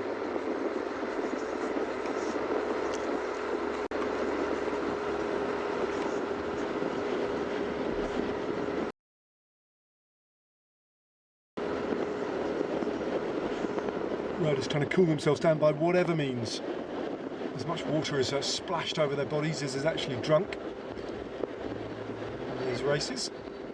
Okay, now they're off the back end of the circuit, dropping onto the main road now. 3 kilometres to go until the next sprint.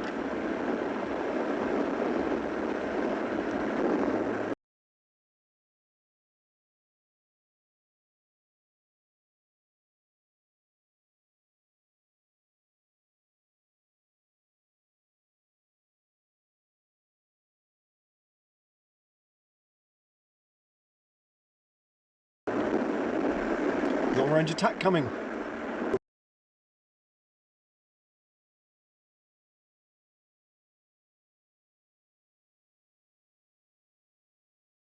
Wait and try and go again. A little split opens up in the peloton though, with the riders at the front all just sitting up, and that will allow the race to reform as one group. Won't be the last attack we see, there'll be many, many more besides.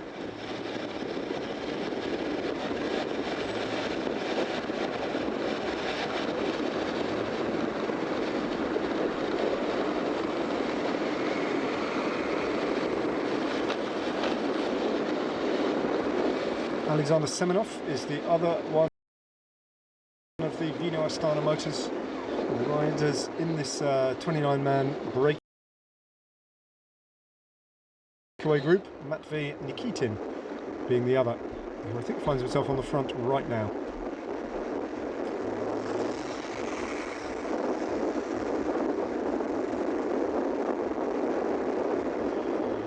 So they're getting a bit twitchy in the race at the moment. Riders beginning to look at each other and feel each other out, launching soft little attacks, trying to see who's got the best legs to close the gap, probe for weaknesses, discover a little bit more about their form and their motivation.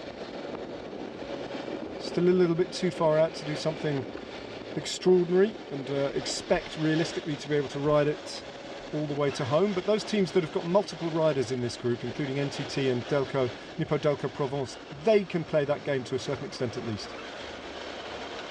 Nakane, for example, could try and go long.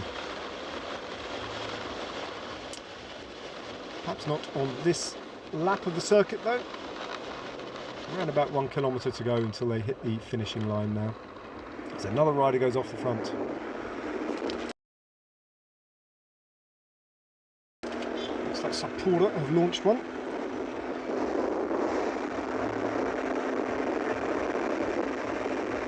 Jesse Ewart.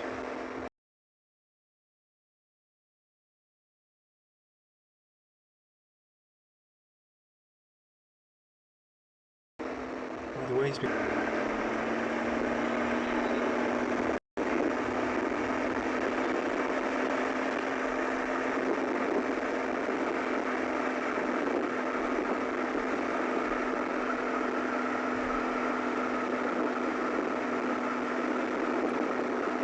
Not far to go now until the fourth sprint, the fourth passage, with 3 laps remaining.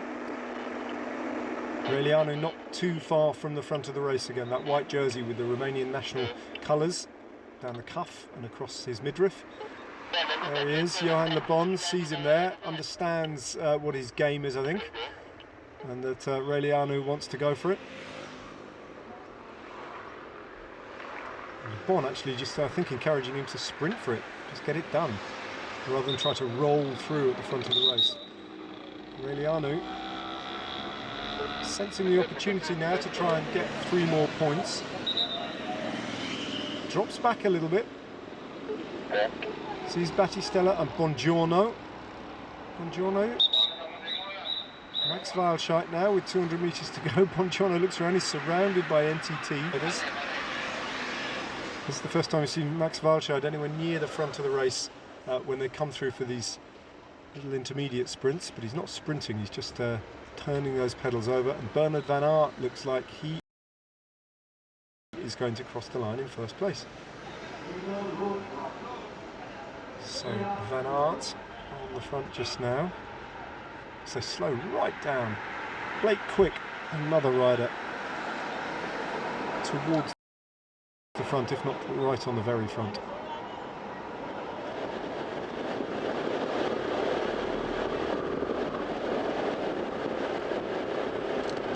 So 3 laps to go, and again we'll have to wait to give you the result of that sprint in inverted commas.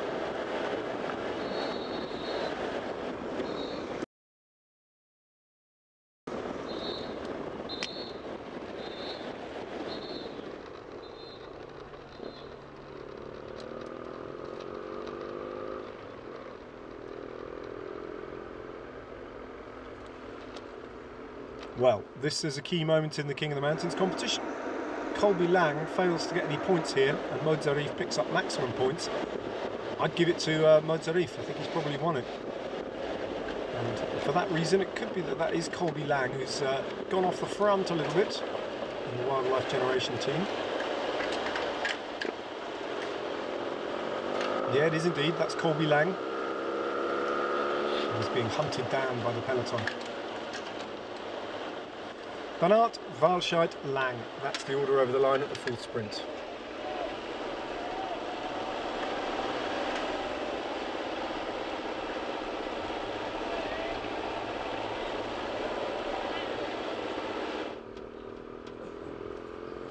So now Christian Railanu has gone, and he's gone not at the sprint where we thought he might do, but he's gone on the climb instead.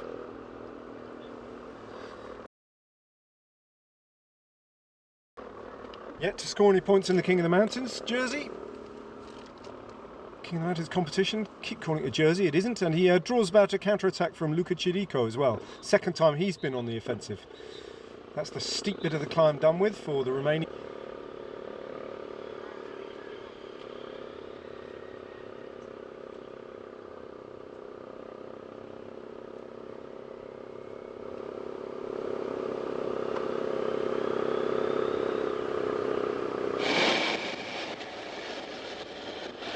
Has broken apart the peloton, or the group, a little bit. Put some riders under pressure at the back, including Bernard van Aert, who won that intermediate sprint. Being shut down. Know this move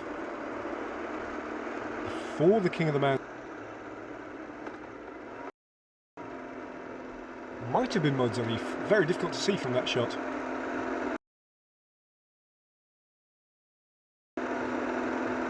I don't think Lang was anywhere near, who's his nearest rival in the King of the Mountains competition. If that's Modzarif and Lang wasn't there, I think he's got it. Reliano goes again, clearly on a very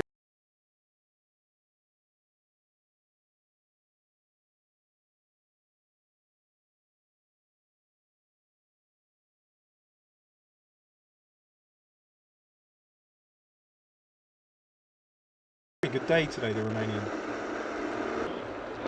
Raelianu, this is the second big attack, the first one on that first climb, and now he's got another uncategorised climb to get up and over.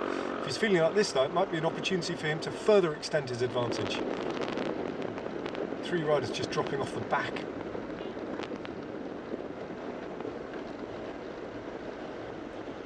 Closing the gap. There you can see in the distance Raelianu just extending his lead. There's a counter attack again, I think, from Chirico. Max Walchert's in a good position just on the left hand side of the road, which he favours on this climb. He never gets out of the saddle, Walchert, unless he absolutely has to. Seated, just delivering that power through those powerfully built legs of his.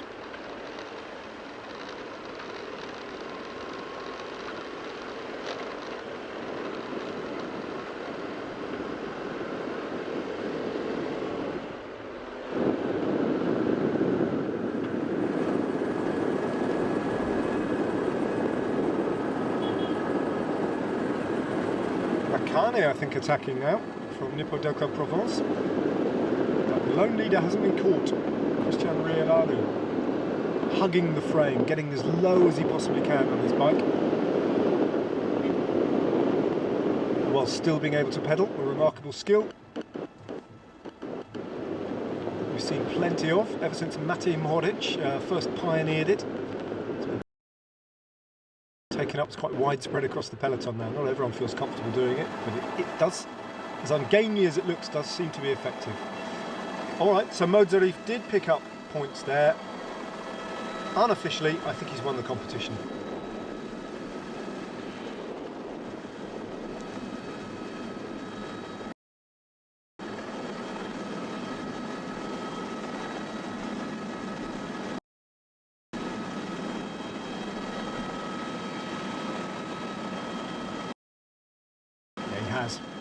His nearest rival, Colby Lang, is on 4 points.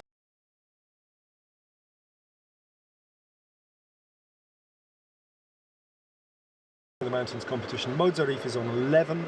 The gap is 7 points between the two of them, and there are only 6 King of the Mountains points remaining in the race. So he's doubled up, Modzarif, here in the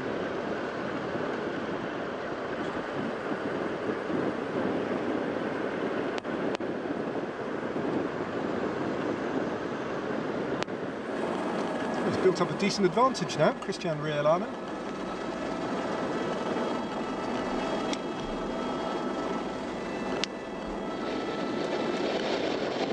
This is the problem in a group like this, as big as it is. There are just isolated pockets of riders, many of whom don't have any teammates. And if you do get away, it's not always immediately obvious who's going to do the work and commit to chasing it down, because a single rider without any support would be very reluctant to do that, because effectively it would be to negate any possibility of them riding to victory.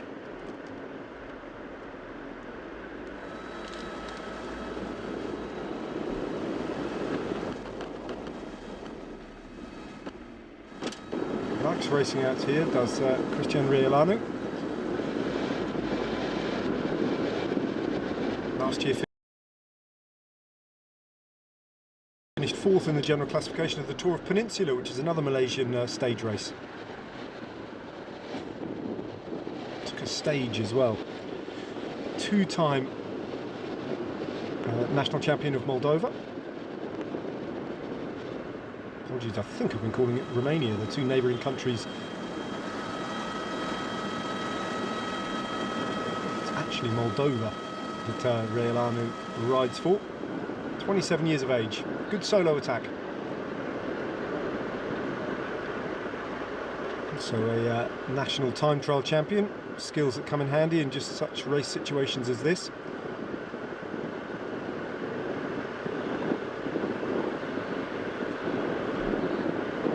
There we go. Just to confirm what I've just been trying to calculate on your behalf, Modzarif on 11 points, Colby Lang on 4, 7 points separating them, and just 6 points remaining. The King of the Mountains competition is done, and Christian Raelianu, perhaps he was just thinking first and foremost about more points in the sprints competition.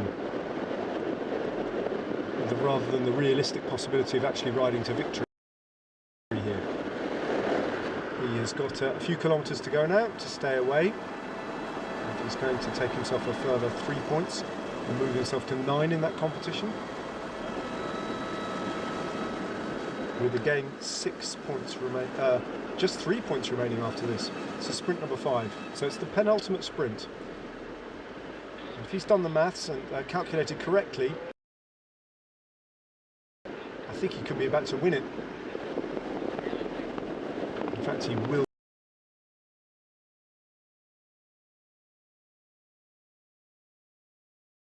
That is the reason for his attack, to secure himself the win in the sprints competition. So, little group getting away, and riders just barrelling forward to get part of it. Louis Meintjes sitting back, watching the race develop in front of him, picking the wheels as riders respond, and Max Walscheid, cool as you like, sitting at the back.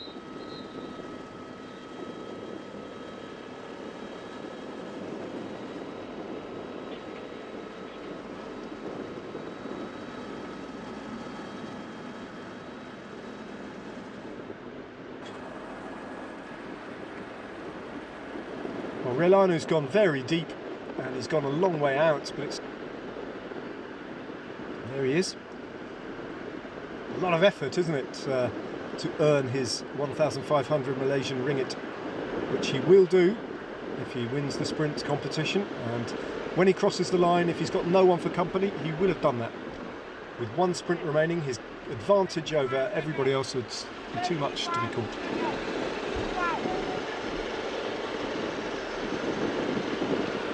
Can he develop it into a race, potentially a race-winning move? Well, that's not out of the question. Still have 2 laps to go. But someone will have to bring him back.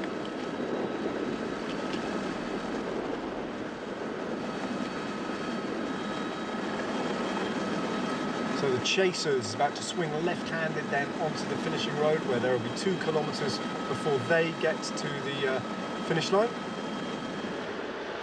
He's well within, almost within sight of the finishing line now. 1 kilometre to go for Realanu. Takes the Flamme Rouge. He's a kilometre ahead of the race. By my calculations, Christian Realanu, the Moldovan, is a kilometre ahead of all the chasers, and that is not inconsiderable. The man from Sapura has built up a huge lead. They're nowhere near, they're not even in the frame. They haven't responded, they've been messing around, and he's got something to work with here. Absolute foregone conclusion that he's going to take the sprint competition, but that could be the hors d'oeuvre to possibly a race win with 18 kilometres to go. And let's see how he hangs on, because he has gone very deep to gain this advantage and then to hold on to it.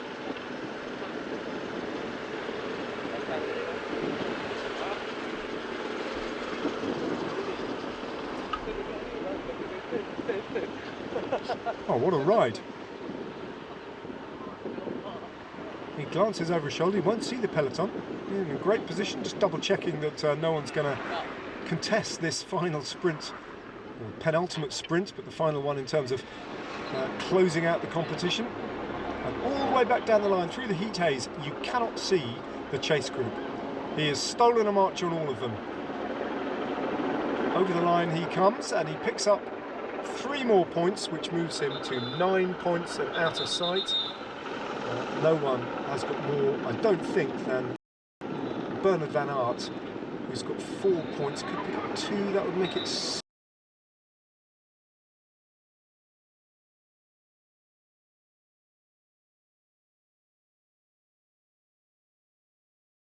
6 potentially. So Bernard van Aert, who's just swinging over to the right-hand side, drinking in that dark boat that Realanu didn't get any.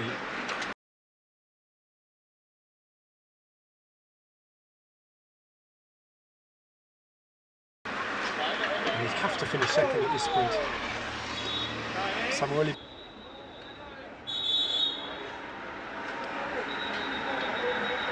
Which I think confirms Realanu's victory.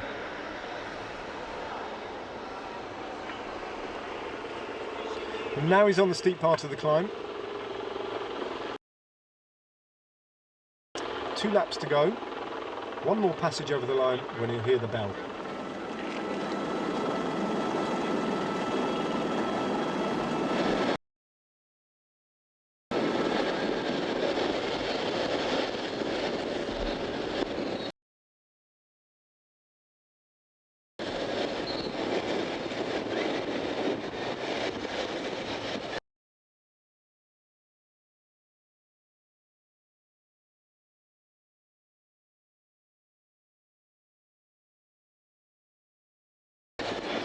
The chasers now all on the climb, trying to hunt down the lone Moldovan.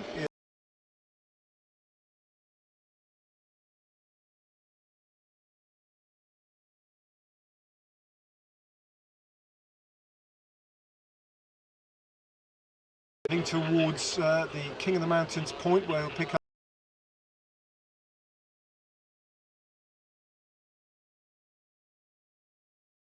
up 3 more King of the Mountains in a competition that has already been won by Mod. And now he hits the main.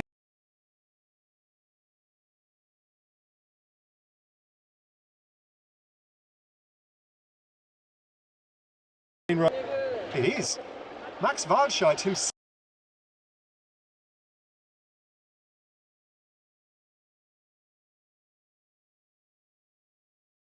Forms. Great ride from Max Walscheid. He really does go uphill fantastically well. Francesco Bongiorno joins him.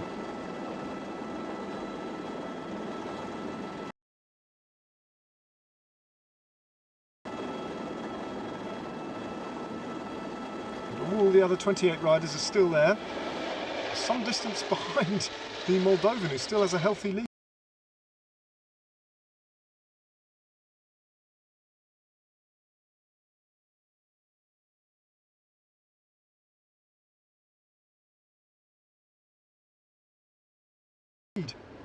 And he's looking kilometres advantage, almost as much as a kilometres advantage down on the sprint line. Bongiorno pushing on now, trying to attack. Le Bon with him.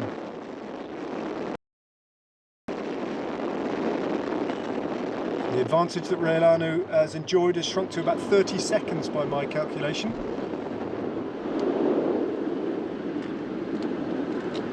That was the last but one of the King of the Mountains. But when we get a view of the overall standings, I think you'll see that Modzarif has won it anyway. And I think he's beginning to tie up just a little bit now. 3-0 seconds.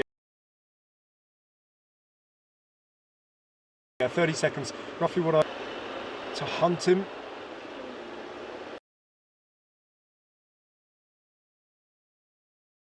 There are a couple of teams, and if they get together, then Nippo Delta Provence and NTT got 3 riders, but they haven't got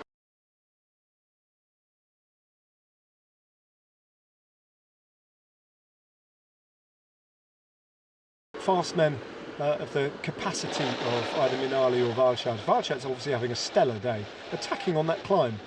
Frankly, the most unexpected of moves, and I think he's working on the front at the moment.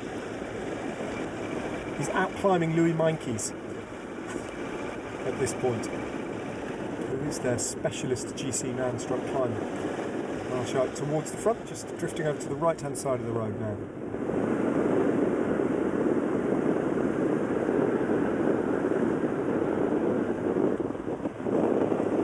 Moldova looking good, descending. 14 kilometres to go for him. 5 or 6k until he hits the final sprint. Here's the bell, and 1 more lap remaining. He's won the sprints competition. Modzarif has won the King of the Mountains. All that remains on offer is the race win, the big one. This inaugural Langkawi Malaysian Classic.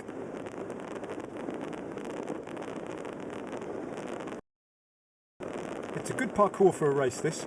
I said it in the commentary yesterday when we were watching stage 8. The nature of this circuit and the severity of the climb and the length of it balances the possibility for the sprinters to get over in one piece with the opportunity that the purer climbers have to try and unleash a bit of power. Not necessarily climbers, it's just powerful riders, classics riders, which is why this is a Malaysian classic. The sort of circuit that would have absolutely suited Philippe Gilbert down to a T. The monument man, Philippe Gilbert, just one monument short of the full collection, having won Liège-Bastogne-Liège, Lombardia, Tour of Flanders and Paris-Roubaix in recent years, lining up to try and win Milan-San Remo. Not too long until we get to Milan-San Remo either. Cycling season really up and running now.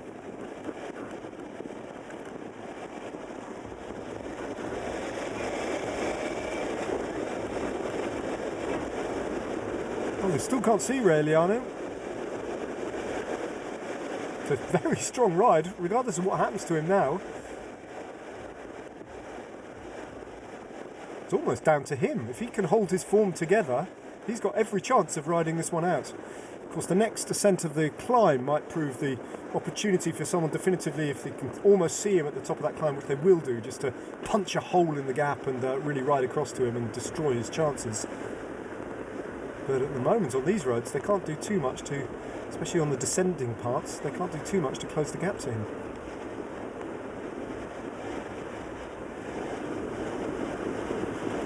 They can't see him for a start.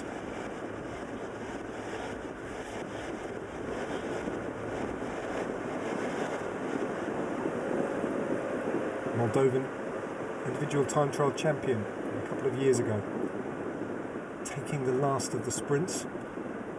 The 3 points that he got. If you get the overall standings, it will give you an indication of the impregnable position he finds himself in the sprint competition, with just one sprint remaining. Throws a glance under his left elbow to see if he can see the peloton behind him. Sapura had a brilliant week and a half of racing, taking the overall win at the Tour de Langkawi for the first time in their history. Taking the general classification, taking the mountains jersey, a lot of firsts for Sapura.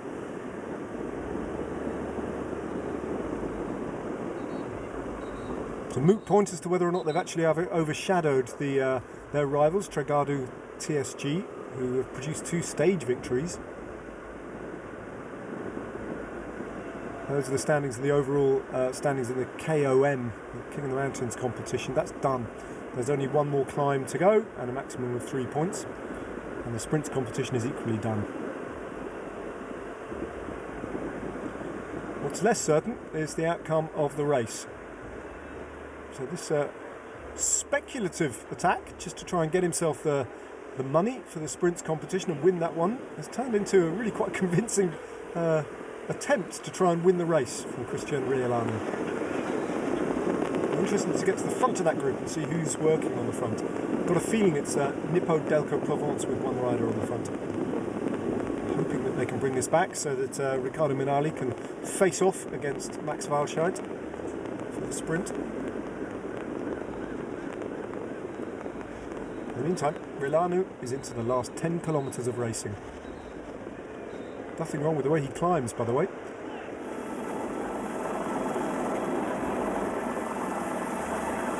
few hundred metres to go. Into the barriered section very soon.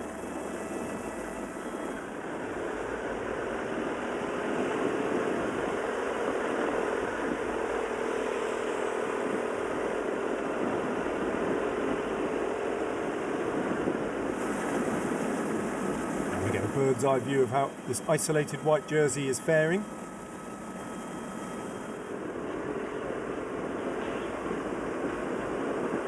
And when he does get to the finish line, he will not only be secured of the sprint competition, but he will also know exactly what awaits him. One more ascent of that King of the Mountains. Got to the top of the climb last time, he had 30 seconds advantage. I wonder what it'll be now when he crosses over the line, all on his own. Nose in the wind, the race of truth.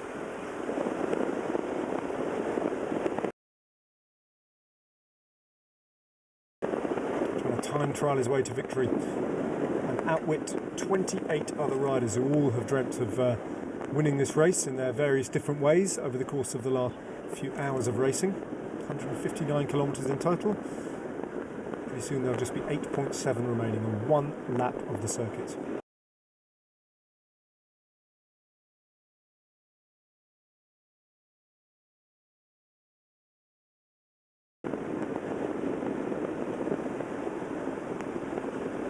Where are they? Where are they? There they are.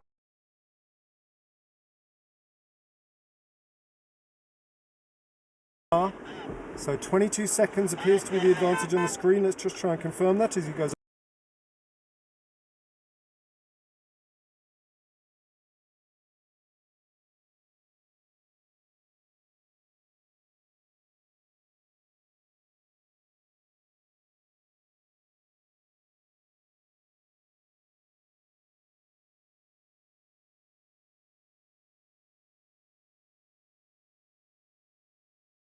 Over the finish line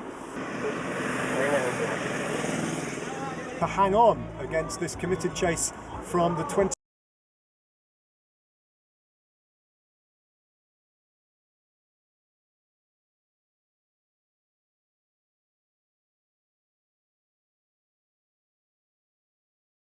Riders, and he still has a chance, you know.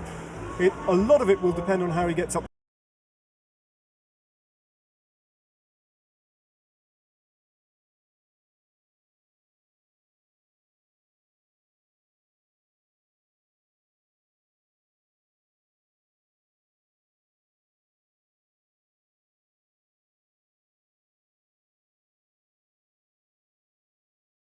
This climb. He's at the edge of what is Cyril Gauthier, just exchanging a word and a smile onto the steep part now, dropping back rather from the drops onto the hoods, getting ready for the climb.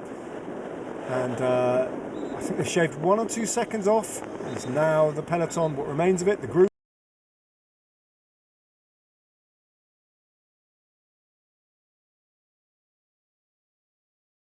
Swing round and they'll see him. They'll see him in it. Waldscheid though, look at him on the left-hand side of the road. He sees now, does he, that Reolano is beginning to stall towards the upper end of this climb, and Max Waldscheid, I think, has just exploded off the front of the peloton. He looked like he wasn't going to rely on the injured Louis Meintjes to... Scheid's gone, and he's gone clear. You can see the hunched figure of the German sprinter, embarrassing everybody else, frankly, at this point, and taking matters into his own hand. What panache there from Max Waldscheid. Reolano, though, still has a gap. He's edging towards where the gradient just eases off at the top, and he's going to go left-handed and disappear out of sight again as riders begin to pop off, including Mo Zarif, who has won the King of the Mountains competition here. Christian Reolano, the Moldovan champion, these are crucial moments in his attempts to try and stay away from the peloton. Max Waldscheid can no longer use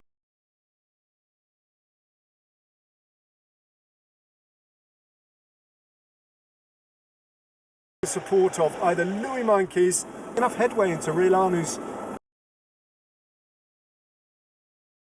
lead. At the moment, it's Meintjes against Reolano.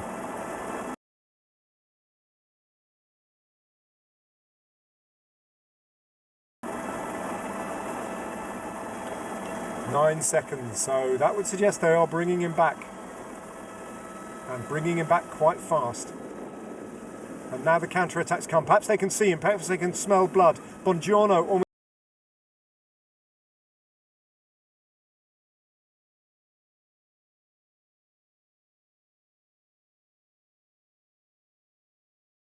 almost inevitably is involved again. And they're closing in, one sense is heading towards the King of the Mountains.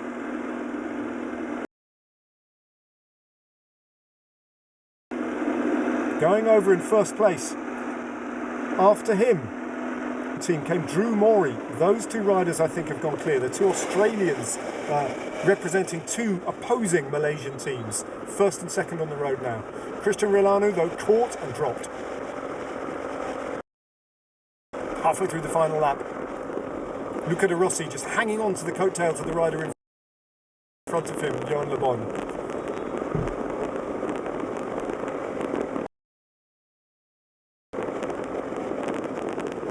all strung out there. Little gaps opening up, the wheels opening up. Riders really, really on the edge now. 159 kilometres. They've been working at a lead group that started as a breakaway.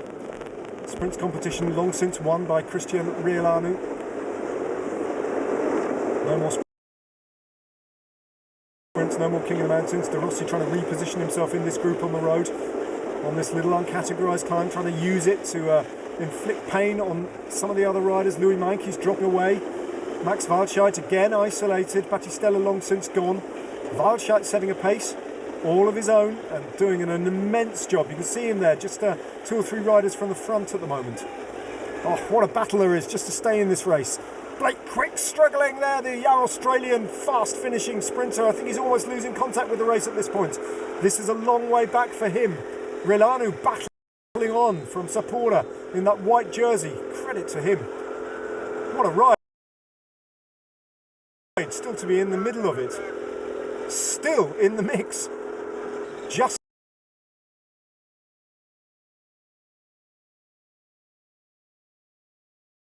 about, although it's going away from him again at the front of the race as it begins to be animated, I think, by Max Waldscheid amongst others. But that's incredible that Rielanu's able to hold on to the coattails of this group at all, having been caught after that long solo ride.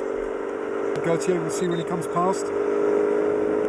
Yes, indeed it is. Johan Le Bon has the race lead now. The Frenchman, very experienced, very versatile rider, often, much like Gautier, different kind of rider, but often called upon to do a job for a team. With a rare opportunity, though, right now, to ride for himself, Johan Le Bon.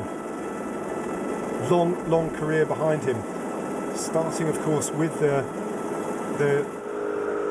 team from Brittany, before he moved and spent 5 years with FDJ, the #1 French team, the World Tour team, and then a couple of years ago moving to the newly formed Vital Concept Cycling Club, as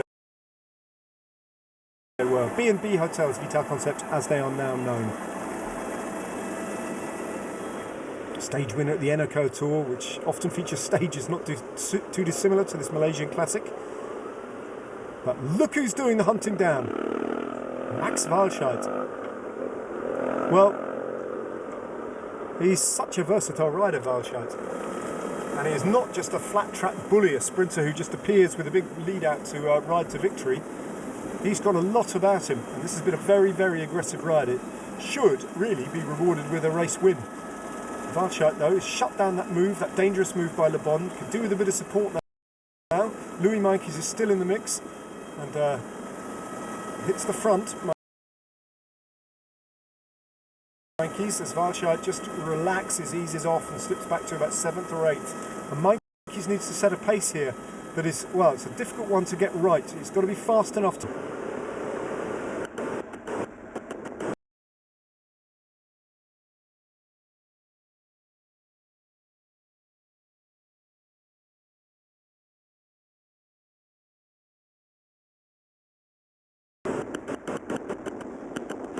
Just breaking up a little bit there. Waldscheid in the middle of that pack. No one's broken clear just yet. Rielanu is still there. Blake Quick probably isn't, but it's a very big group still that's going to come to the line. There are no more little climbs in between here and the finish line. So, might well be a shootout between Max Waldscheid and Riccardo Minali, and the money would be seriously on Max Waldscheid. Unless, of course, well, a few things could still happen. A rider could launch a long-range attack with about 2 or 3 kilometres to go and outwit them all. But you wouldn't put past Max Waldscheid to be able to shut that down. Or the work that Waldscheid has put in to even be in this position will hamper his chances in the sprint. And play to the favour of Riccardo Minali, of course. 5 kilometres to go. Nearly done with this outward section of the road before they'll drop down onto the main road and swing left-handed. Meintjes on the front. Le Bon dropping to the back. Gautier not too far from the front, or at least was, or he's now repositioning himself in the peloton. Was in this position on the circuit race yesterday. Battistella seems to have appeared from nowhere to still be part of this. And he's moved to the front now. Luca Chirico still in the mix. Battistella trying to launch an attack, I think, and go clear. accelerating away. Marked though by Bongiorno and Chirico, who are almost working as a two-man team, the two Italians, representing Androni and Vinizabu at KTM. And they're all beating each other up, but no one's at the moment able to get clear. Johan Le Bon is still there. So too, remarkably, is Christian Reilano. Is on the left-hand side of the road, Francesco Bongiorno launches an attack. Just caught a glimpse of him. Counter-attacking, actually, a move that had gone up the road, featuring Samuele Battistella, who had been marked, I think, by Cyril Gauthier on that occasion. Walscheid just recovering his heart rate, beginning to come down. There's Samuele Battistella, there's Gauthier. Then comes Jesse Ewart and then Mozarif from the Sapura team. Little gap, then Bongiorno. Then Jeroen Myers, who we've barely mentioned or seen, sitting in the middle of the pack. Pick your winner. Anybody could still win from here, although you'd have to still make Max Walscheid one of the big favourites now. One on this very finish yesterday, can he double up and do it again? 2 wins in 2 consecutive days.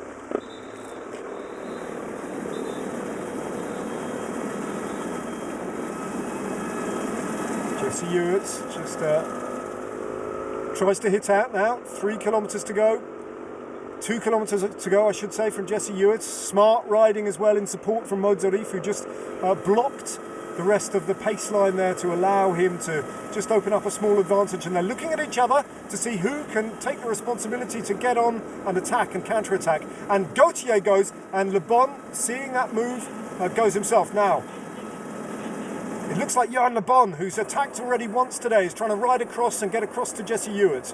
Ewart, though, chose a good moment to attack. Le Bon could not afford to wait any longer, I don't think, in his own mind. And what a ride that is to close the gap to Ewart, get on his wheel, sweep past him as if he wasn't there. So Johan Le Bon on really good form. As NTT now try and ride this one out for Max Walscheid, still for the sprint. Louis Meintjes on the front as Le Bon disappears. But how much longer can he keep this up? He's still got over 1 kilometre to go. But very, very good ride from the Frenchman. And Louis Meintjes might have to concede defeat unless he can get help from somewhere else at the moment. But they're all drifting around. Francesco Bongiorno buzzing around the front of that chase group, which has no concerted leader in it.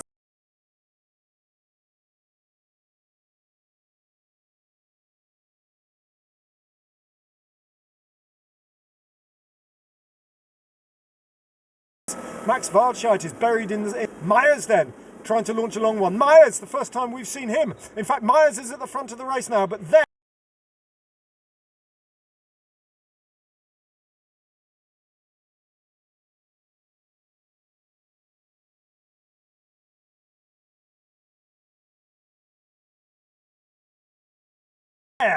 There is... actually, it was Cyril Gauthier all along, and he is... Again, Le Bon opens up his sprint now. Can you...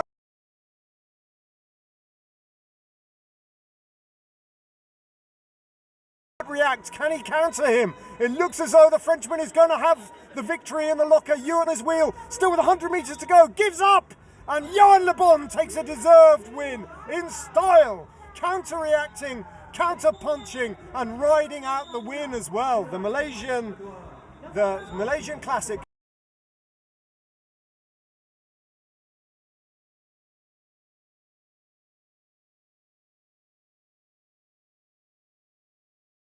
Goes to B&B Vital Concept in a chaotic finale. You know,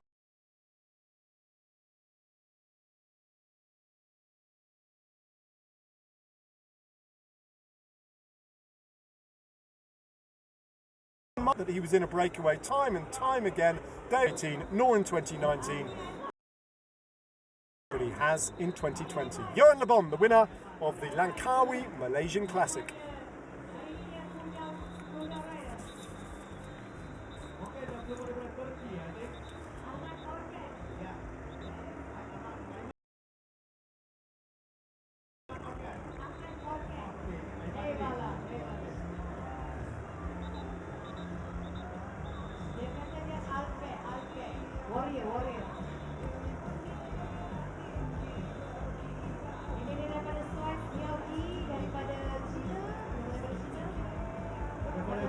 Logo daripada BNP Hotel tadi mungkin pihak Holland